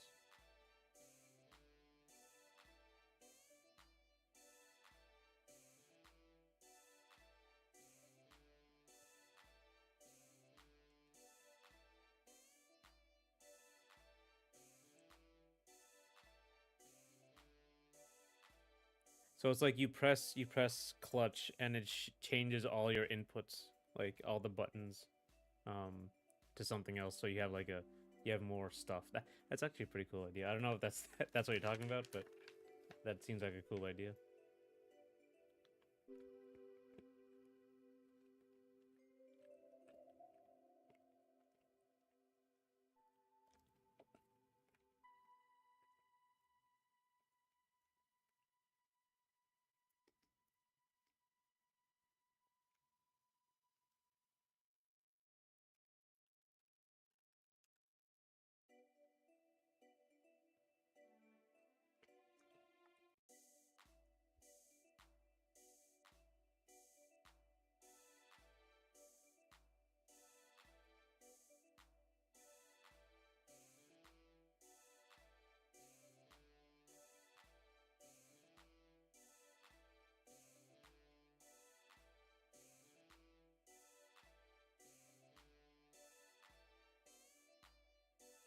How are certain moves when pressing the clutch button?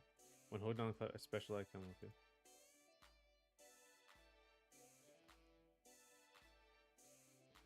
Most common use of the clutch mechanic across the cast by pressing the clutch button during specific moves, you can completely reverse your momentum while using the move. This is indicated by a woo sound effect. Okay, that's cool. It's like wave bouncing. Other effects.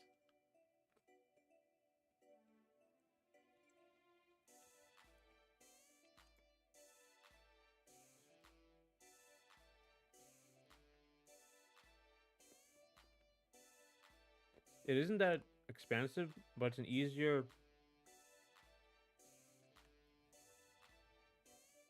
But it is easier to access B reverse, allowing extended moonwalks and more. Okay. Yeah, it looks like there's a long list of things it can do.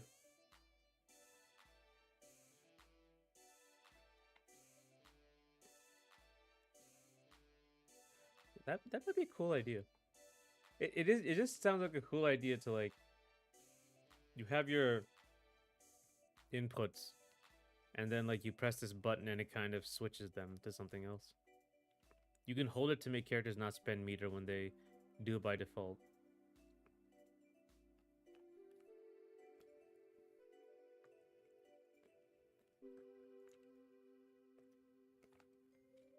You could say it's clutch. Yeah, comes in clutch.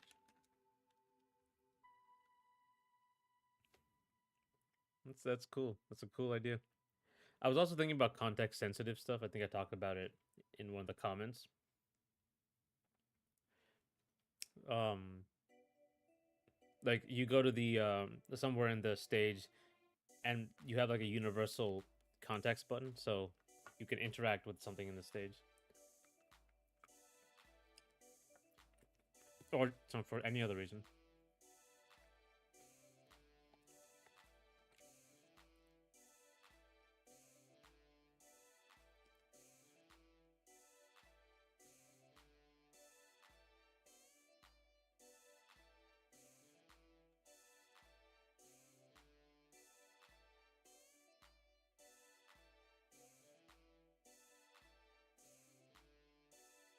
What the hell? You can't see it. Okay, we can't. I can't do that.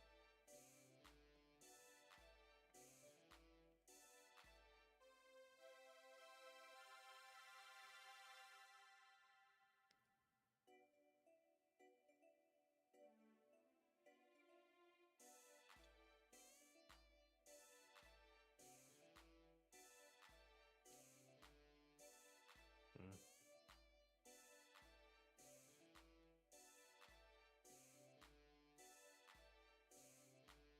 All right.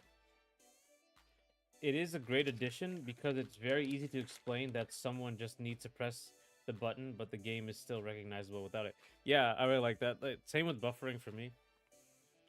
Um, like if you don't know about it, it just helps you. It will never like get in the way of what you're trying to do.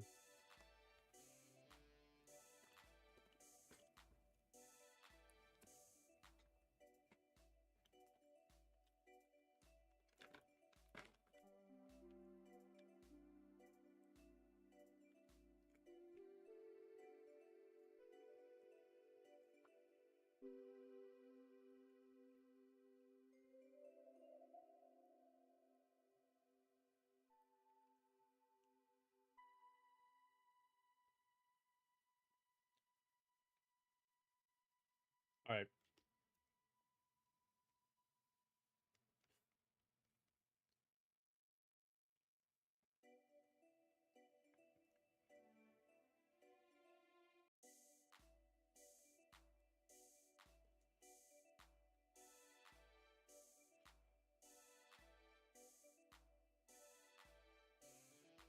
One second, I gotta get this done here. This is the background. Background's very simple. I'm just gonna paint this stuff anyway, so it's like a big monastery sort of area. So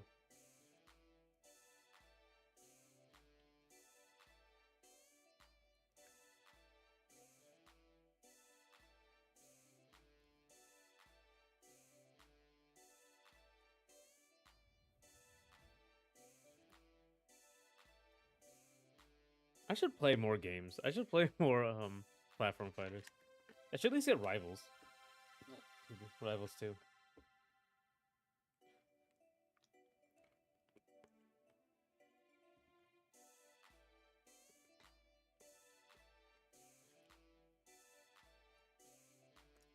Let me see. Oh, $30.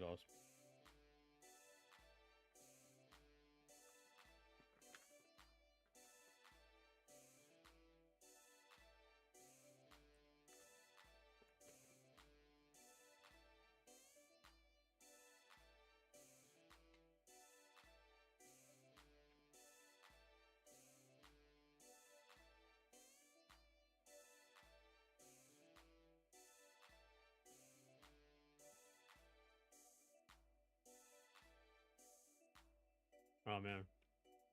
Oh no, it's mostly positive. All right, cool, cool. Right. I think. Okay, so this is a mountain.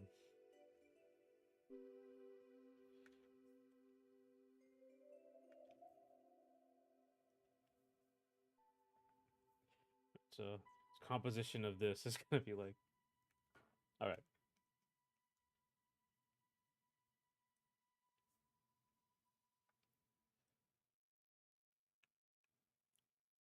All right.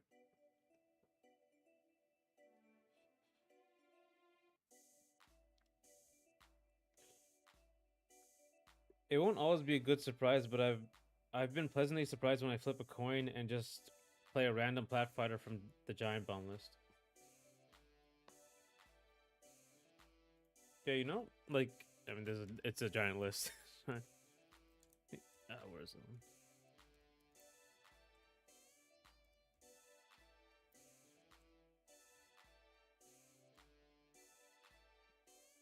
I think I'm too normie about this stuff. I usually like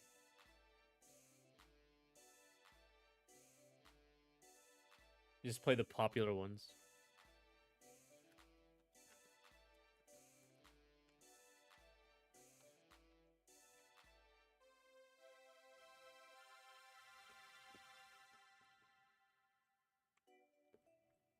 It's unfortunate because there's so many.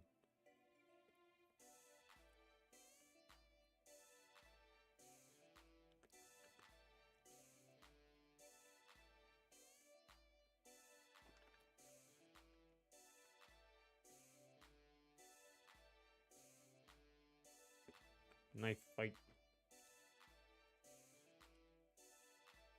On that note, Giant Bomb is getting an update soon. So I'll be able to edit it again, I hope. Oh, they stopped you from editing it? Did something happen? They just locked it? Sound lame.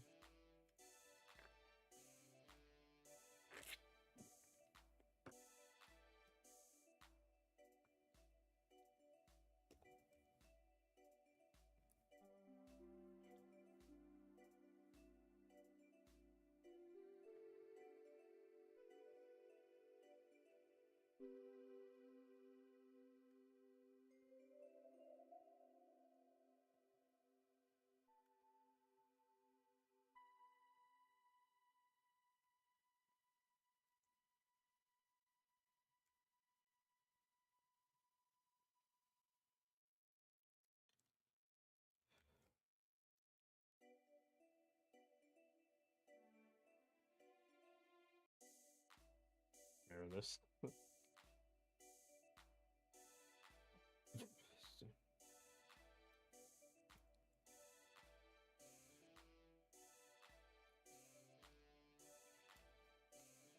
It's looking so zoomed in that it's kind of messing with the perspective. Okay, I gotta get like an arm for this mic. Unless it's talking like to the side over here. Um,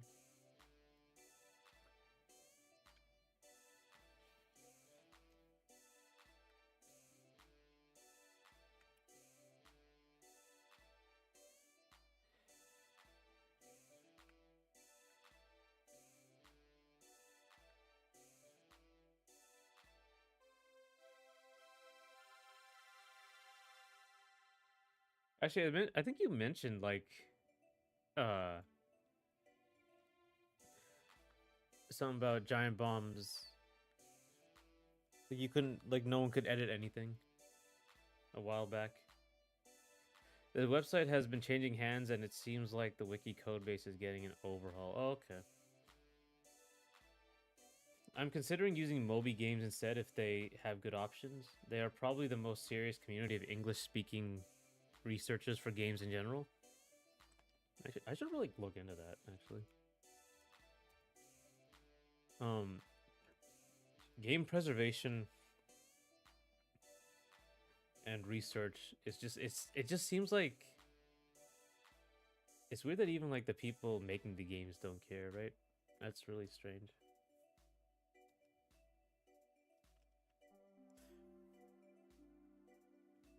Even now, like you think video games are so huge, movies come out with those behind the scenes documentaries so often, like how things are made and who made them.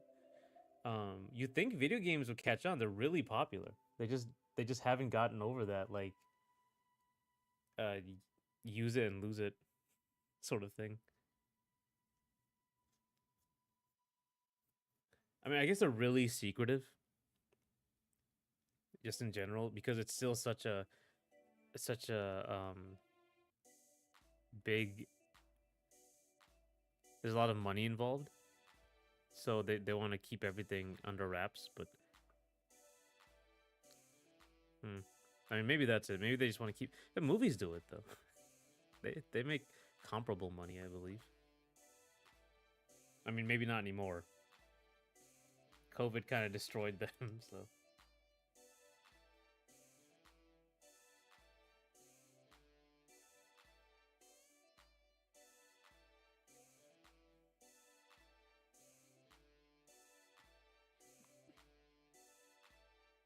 I think game Gama Sutra was where people posted post-mortems.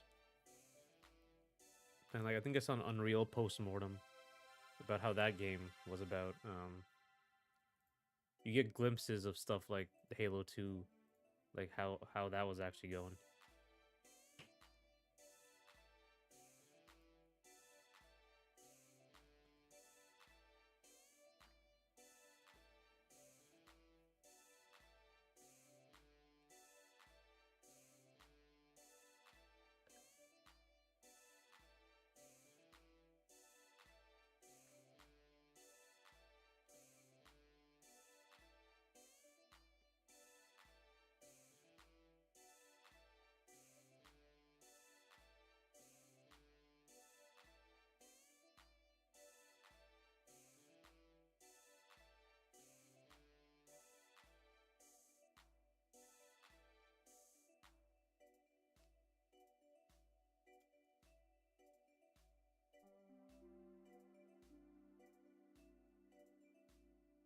Gama Sutra is now games industry or something else, I believe. A good site for devs to share thoughts and news. I haven't been there in a while. Oh, game developer, yeah.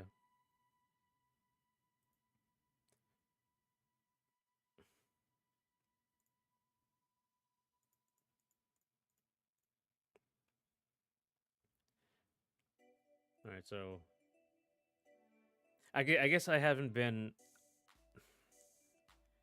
I guess I don't want to talk about that much, but I want to get. I haven't been to a lot of game journalist websites in a long time.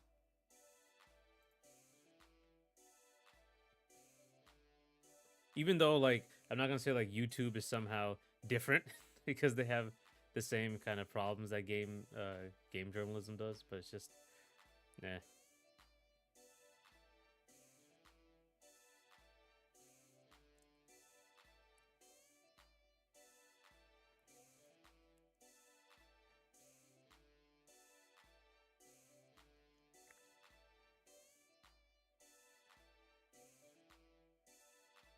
Oh, Battlefield 6 has a Godot powered UGC. What is this?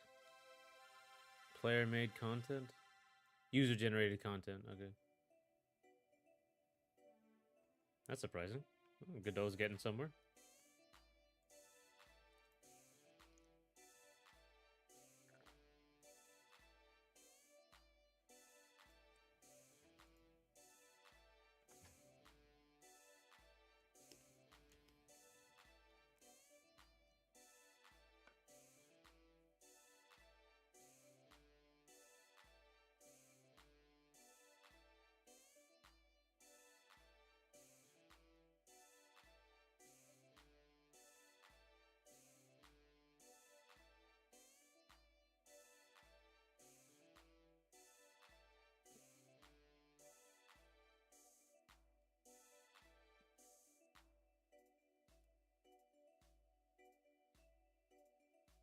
I'm just gonna put all this here.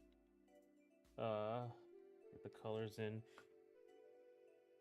Something I learned. I'm not much of a painter. Um, I'm not a great painter, not a very prolific painter. So I think,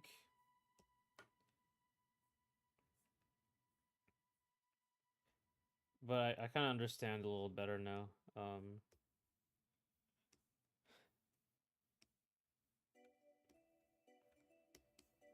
But I think like the big thing is like for line work, a lot like people who do a lot of line work like me ended up making look at all these like drawing everything and like trying to paint every detail immediately. But painting is just a lot more like this. Like it has to look good here without the line work in a very simple form, and that's how you know you're getting somewhere. And it took me a very long time to understand that.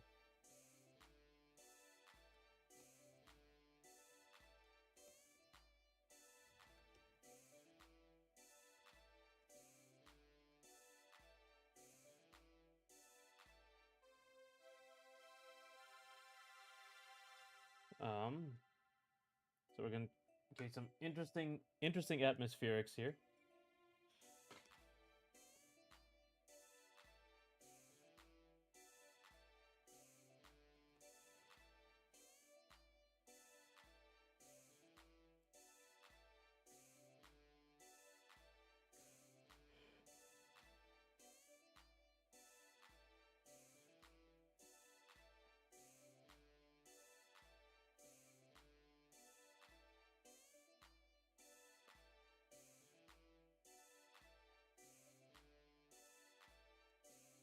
Okay.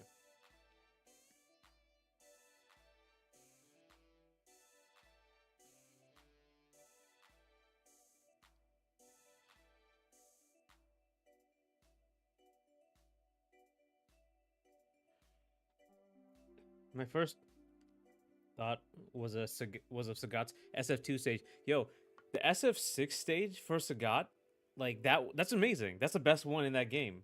I love that. I love how it's like okay, you know, you like the big giant statue, like that real statue in real life, and then they just make it into a mountain. It's really cool. I really like that one. But yeah, I like the this giant Buddha statue on a monastery they're fighting in.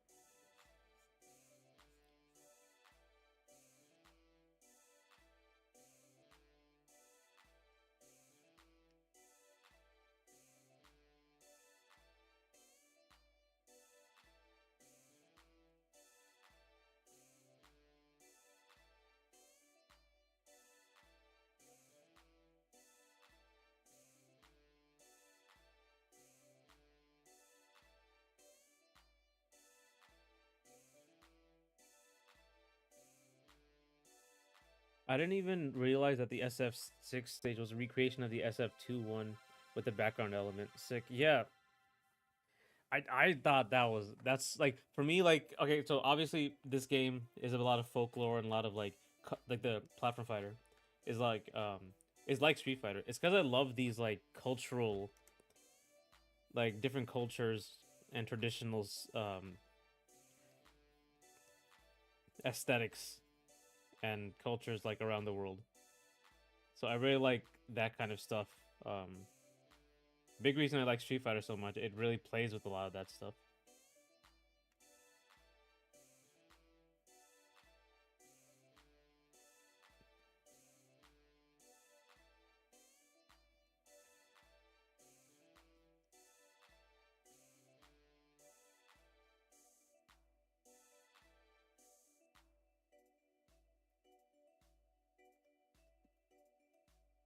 Yeah, I mean the recreation, like the actual recreation is 5, I think. Um I'm not sure 4 had the big lying Buddha statue, but 5 they recreated it, and then in 6 like they expanded it like this incredible thing.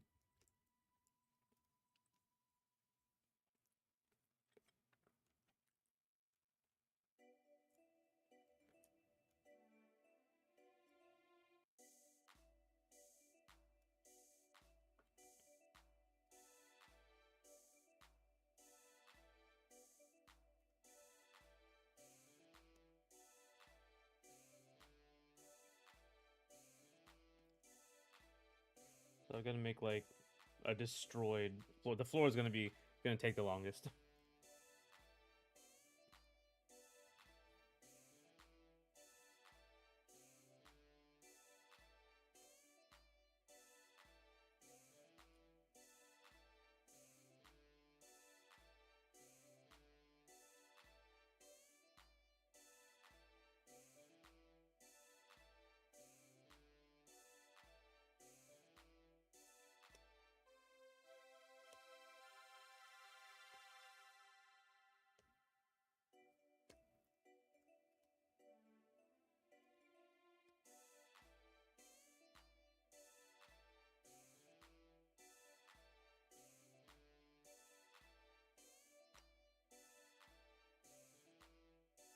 Here, here. So back to the topic of similar characters being distinct. Melee did it incredibly well given that it was the first big effort and it had so little time. Yeah, they really I guess what's the word? They use a lot of like the simple ones, right? Like fast and weak. I wouldn't call Captain Falcon weak, but fast and weak and slow and strong, like those very simple archetypes, and really pulled it off.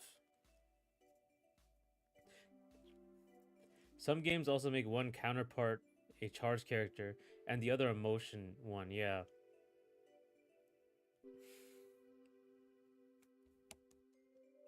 yeah. I'm thinking of like I think the main thing when people say like, "Oh, this character is clone," whatever, that's more like a casual thing, right? It's more like a visual thing.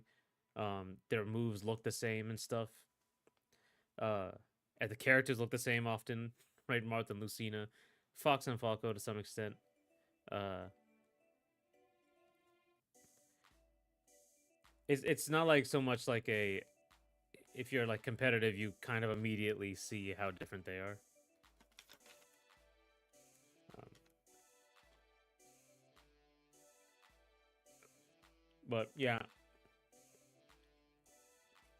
I mean, I guess Street Fighter is pretty famous for having the clones, right? Ryu, Ken, Akuma, Sean, all those characters. Dan.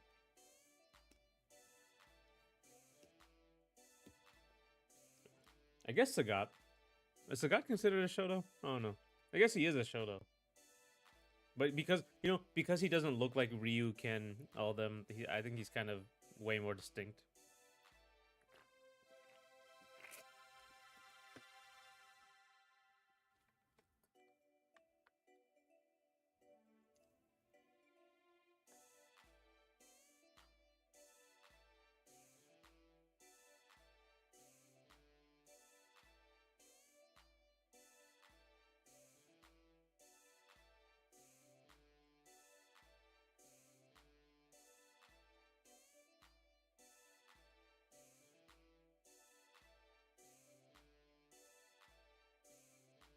Um.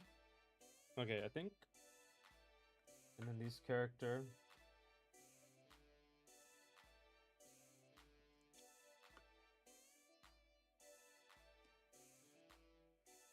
People seeing that chain specials for Falco and Brawl, and assuming that melee Falco is the exact same as Fox are missing everything. Yeah, like if you play them really for like they're so different. Like just the feel of the characters are very very different in melee, especially because Falco's so slow.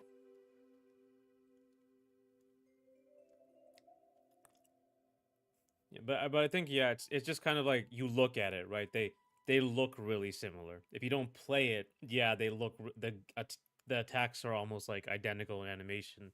The specials are almost the same. But if you don't like get the feel of the character, that's what you're gonna get.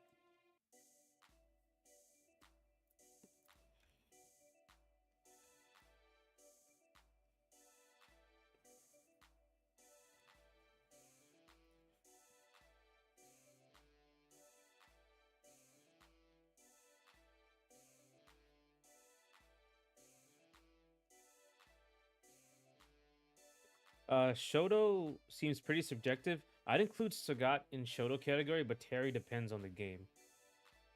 Yeah, they're pretty because even like Fatal Fury and KOF are just so different. Um, so like the rules are different. So like yeah, it's a little weird.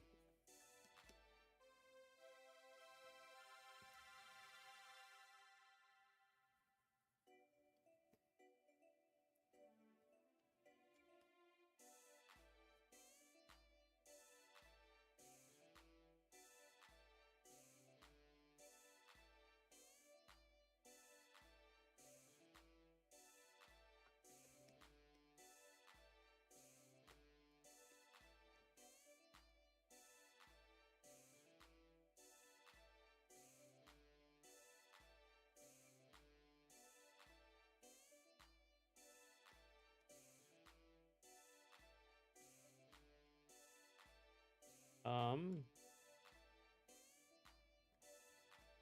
I really thought like I think Akuma looks like really cool in six. It's even like his classic costume. It's like the best he's ever looked. It's really cool. It's really good. Sagat looks a little weird. He's a little bit too tall. He's a little bit too tall. Um, he looks very like lanky sort of character.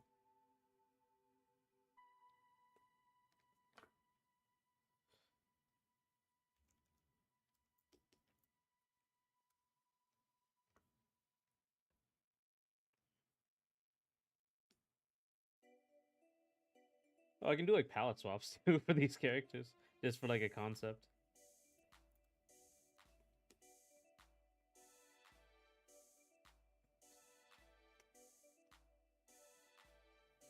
Um,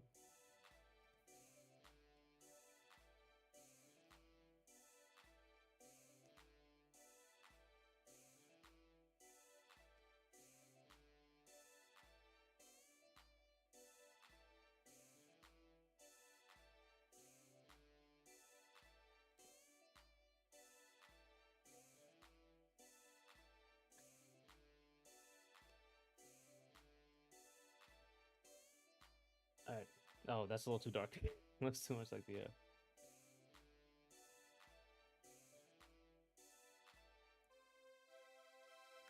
Sure. Okay. And now we have all of this stuff. Now we have all this stuff here.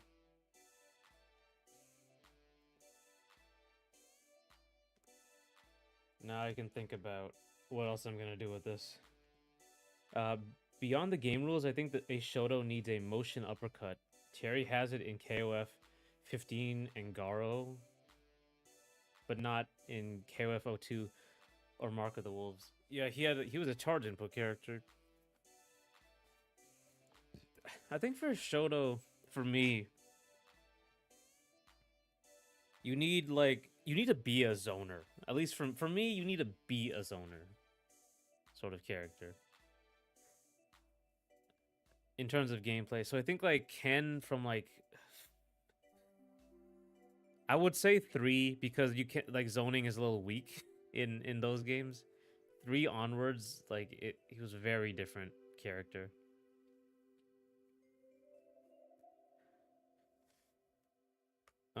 3 really Street Fighter 3 really changed everything because of the freaking what's it called? Because the parry and just like the way the game was, it kind of changed a lot of stuff. Um I guess it sort of homogenized the characters because they were so beholden to the system mechanics, the speed in general. Like that's why I think like Sagat for me is like a Shoto, Ryu is a Shoto. Akuma can be a Shoto because he's a glass cannon, he can do anything. If he wants to hang back and shoot fireballs, he can do that.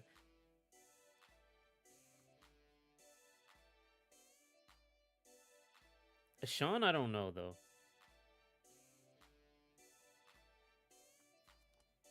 But Terry is a charged uppercut character for most of his appearances. He doesn't have the rising tackle at all in Mark of the Wolves, if I remember right. I played a little bit of Mark of the Wolves.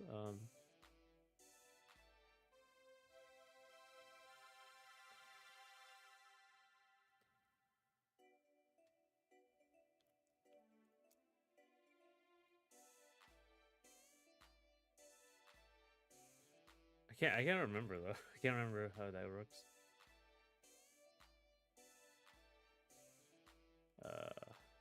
Mark of the Wolves, Terry.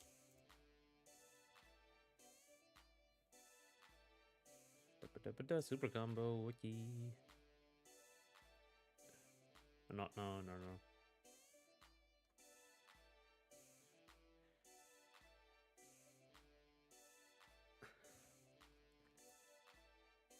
I think fireballs are important, but how you access them matters too. The advancing special is an optional aspect.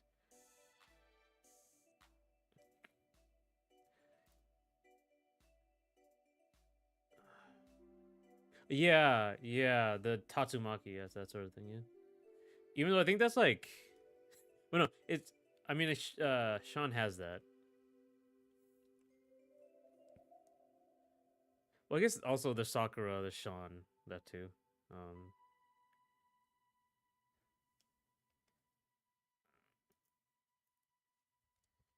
that B plus because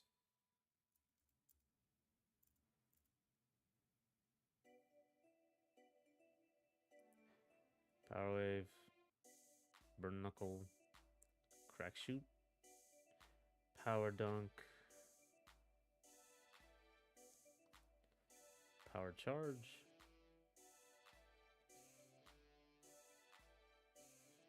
There's a Rekka. Power geyser. Buster Wolf. Yeah, it doesn't look like he doesn't have the DP.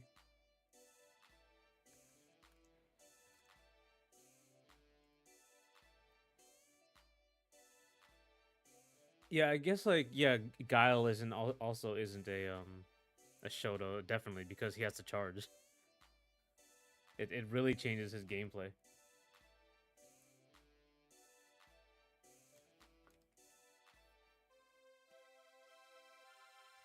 So I'm gonna like let's see. You know what? I'm gonna make this easier for me because we have technology. Sean has no fireball without super meter, and he can even pick a super which isn't a fireball, but let him be a Shoto to the basketball. That's right. I liked how like the Street Fighter 3 taunts were like big, like important.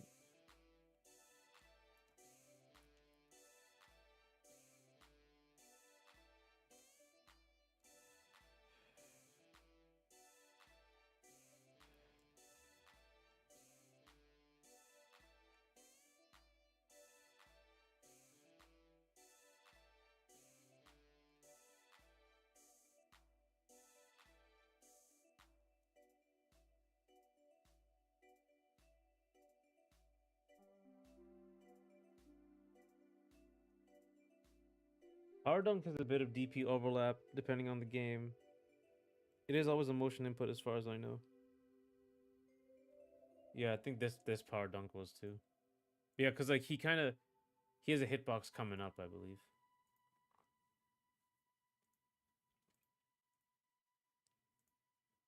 It's also really fast.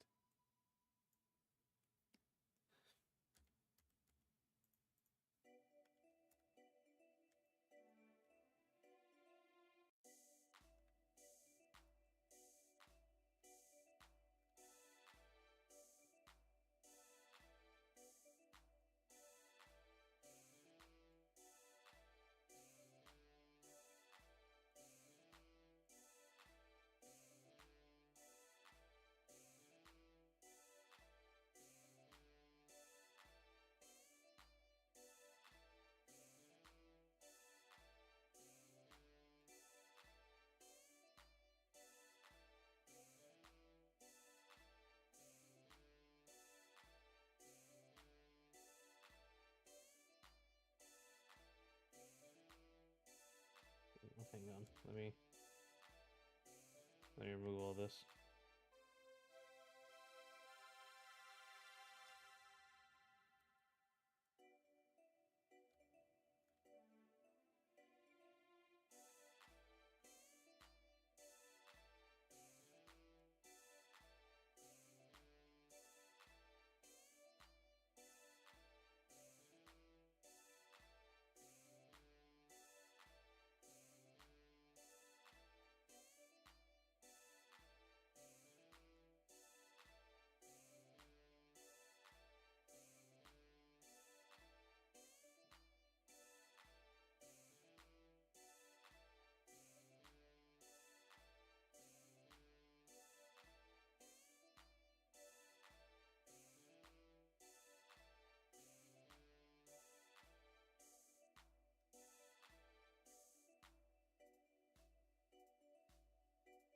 Okay.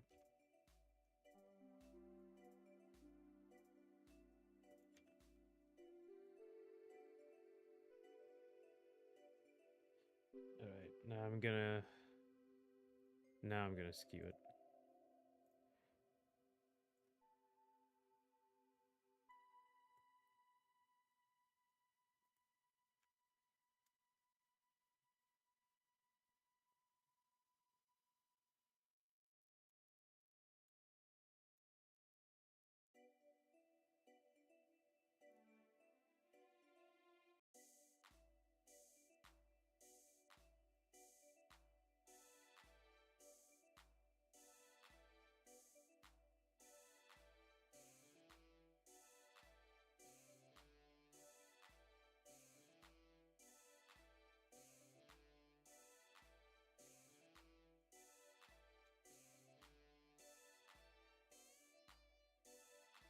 not even close. One second.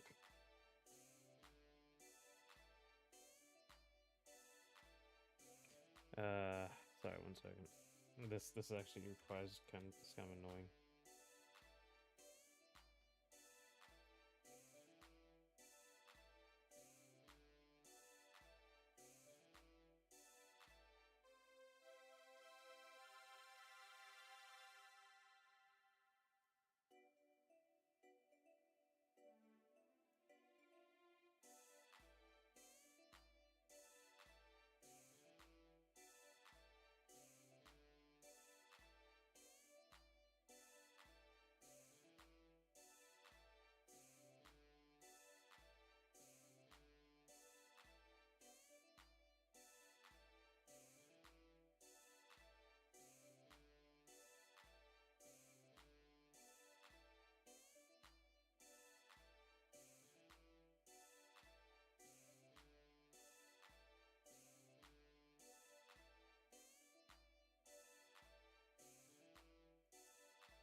All right, sorry. Okay, that is also not working correctly. This works here, but not over there. Ah, clearly, I don't understand technology.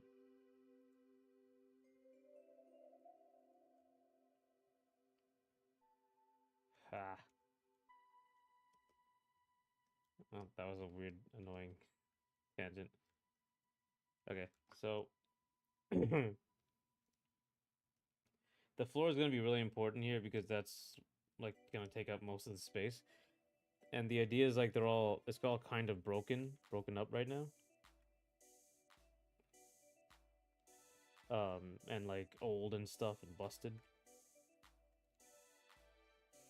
This area is like has a nice little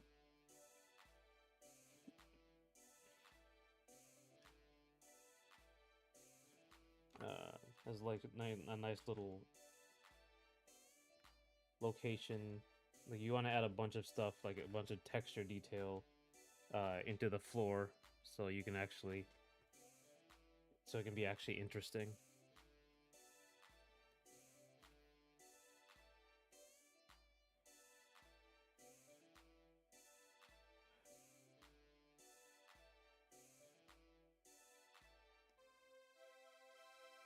Um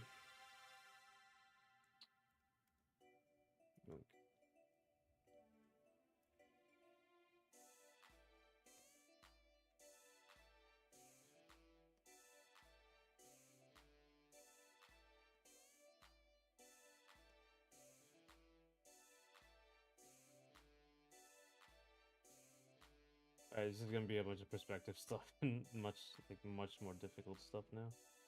Because I have to actually draw the freaking monastery.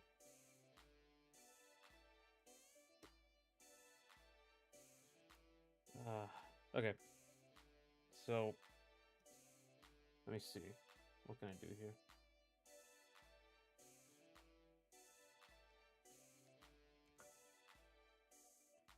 Okay, I'm gonna make some more simple changes to the background here. Alright.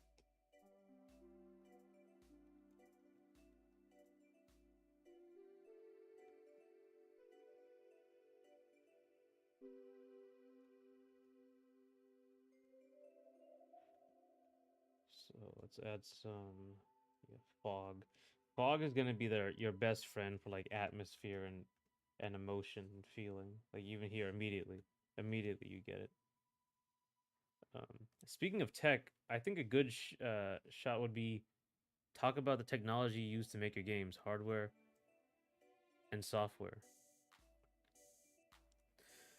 Yeah, so that'd be a good idea. I use so in this case, like a quick rundown. I assume you are aware of Torbox, even if you don't use it. I do not know what Torbox is. What is that? Oh no, yeah, okay, yeah, I do know what this is. I know what this is, or something similar. I'm not sponsored. I just saw that. Yeah, I don't have. Yeah, I don't have this sort of thing. I remember like back in the day, I would look at a bunch of this stuff.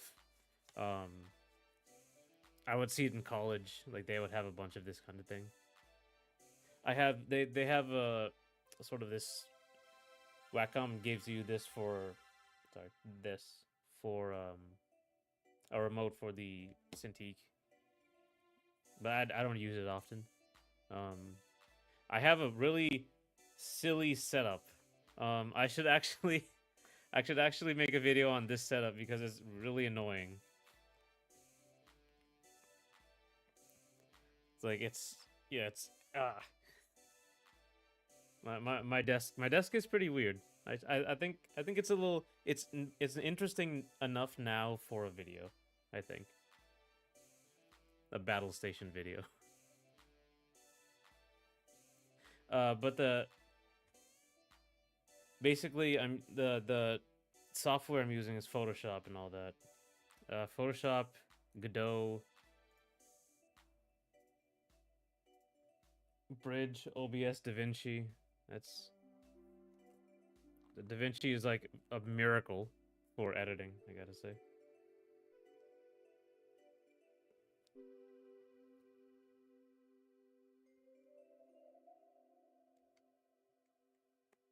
Godot and Unity, like I think those are the biggest ones for me, and Photoshop, obviously. But honestly, I'm trying to move away from Photoshop a little bit. I'm trying to get into Krita and stuff like that. Um, so I think yeah, I think I turned into that like the streamer's trap where like you can't fill in awkward space and like you kind of just concentrate a little too much. Uh, but yeah, for what really sucks is that this camera is first of all it's annoying. It's like it's nearly $100, but it's really bad. It's like a Logitech, like their lower end, quote unquote, but it's still $100. It's not good at all. Um, that kind of annoys me.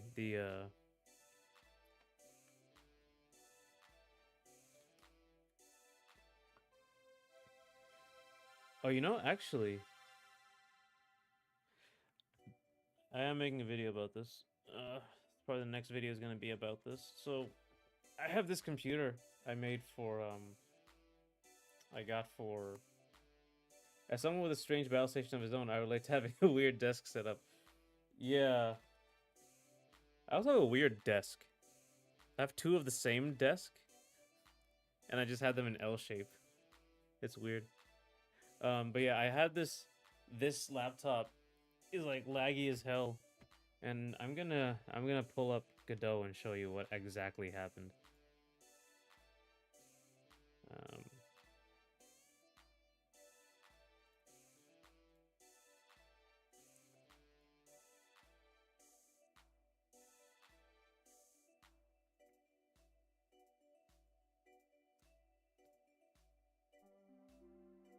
hope my computer can run.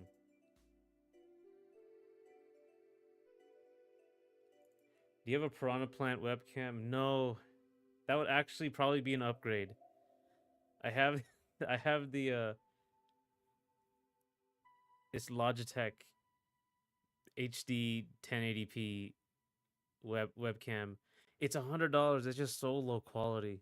I use it for like some of my for my old my videos instead of my iPhone, which I should just keep. I should just use my iPhone.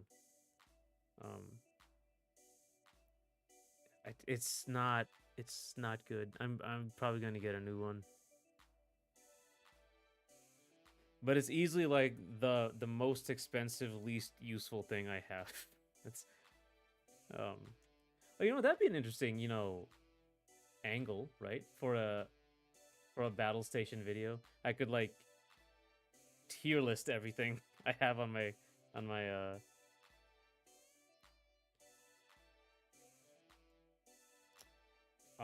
my desk. That'd be interesting. I haven't seen that before.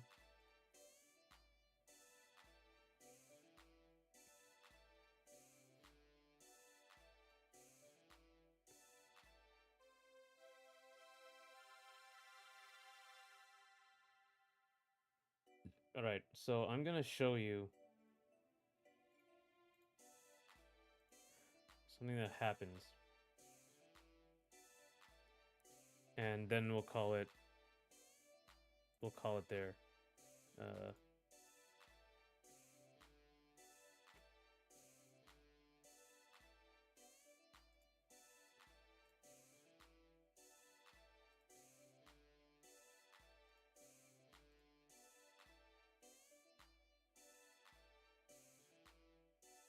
okay, okay, we're gonna have to remove you, remove you.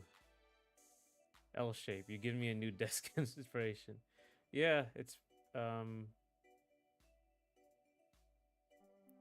it's somewhat useful. Like it's convenient, I'll say.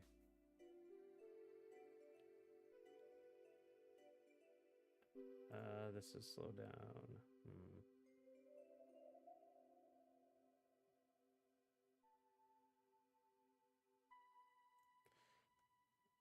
Okay. Oh wait, what time is it? It's 4, of course. Like this is no one's gonna be watching. Da, da, da, da. Cool, that's fine.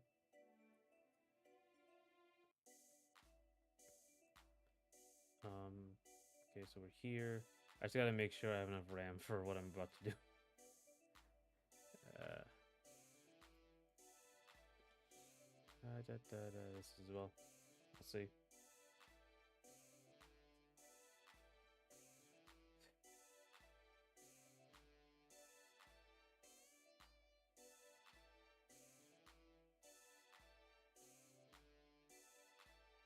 Oh my god, computer, please. Oh my god. You have to go away.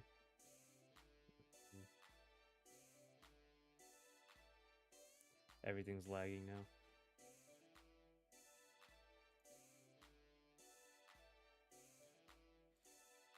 Uh,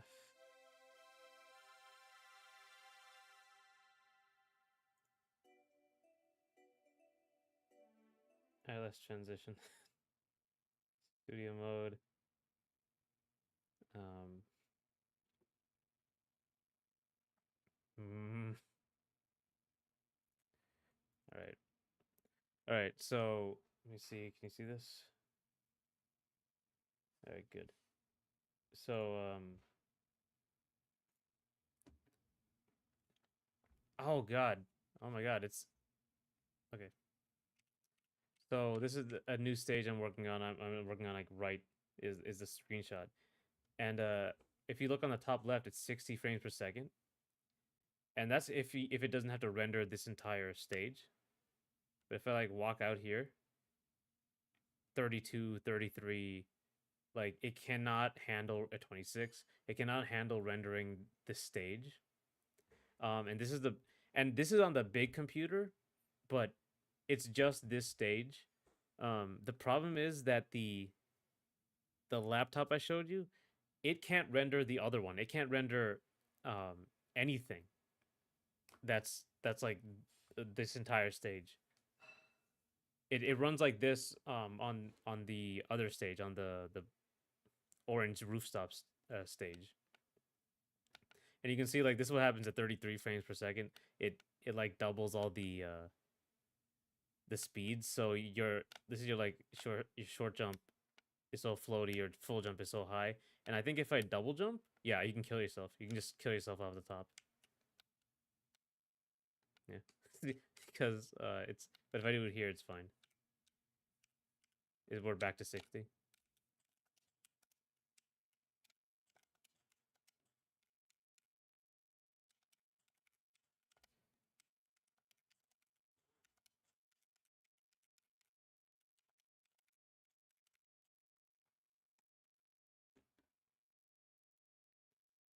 Uh and that's what the next video is gonna be about. So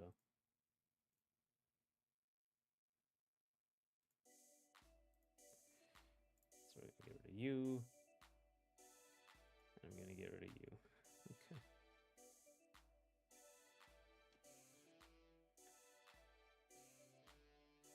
Oh yeah, okay. Hmm. It looks like it was a bunch of there was a slideshow issue. That's the laptop you use for Ace of the Moonlight, right? Yeah, that's the laptop I use to show the games around, so I can exhibit the games. It does not work with a platform fighter. It had so many problems. I actually did playtests. I'll talk about it in that video, but I did playtests, and there was so much lag. Like they couldn't get a good experience. Frame logic. That could be another conversation. Yeah, yeah. The really technical stuff. There's like so much to talk about because that's where I learned the most, right? Um, I learned the most with coding.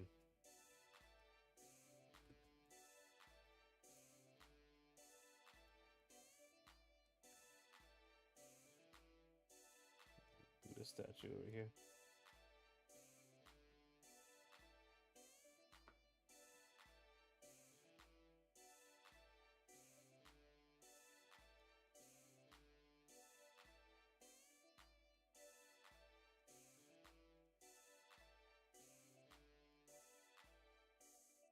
Okay, let me get this up here, and I don't want to like.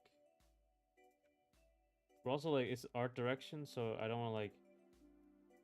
How do you know this is a platform? It's gonna have like all this light on it, like it's a big light, right? And that's how you know it will be like a platform, and the rest of this will be very dark. You can stand on the Buddha feet.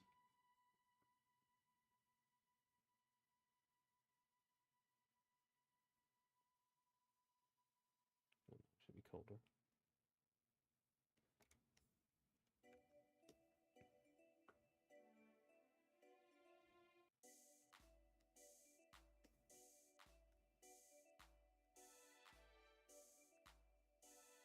Well, shiny right now, but we'll fix that. Yeah, I think like yeah, I'm gonna. Oh, and also yeah, this could be something. Look at this, like because it could be like pushed out because it's darker here, so it can be coming out, and the background could be like a lot more muted in color, like subtly muted.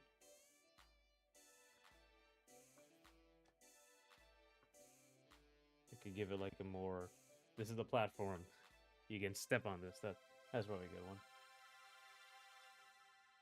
Yeah. So I think that'll be it for today. Tomorrow, I think I'm gonna do something little different. But yeah, thanks for coming. Thanks for talking as well. Looks like we got a lot more people at the beginning a little bit. So hopefully I can like keep the attention.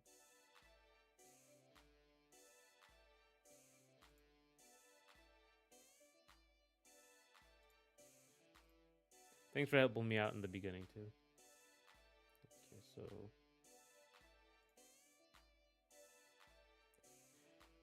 alright, so I'll see y'all tomorrow. Probably around the same time, 1:30ish.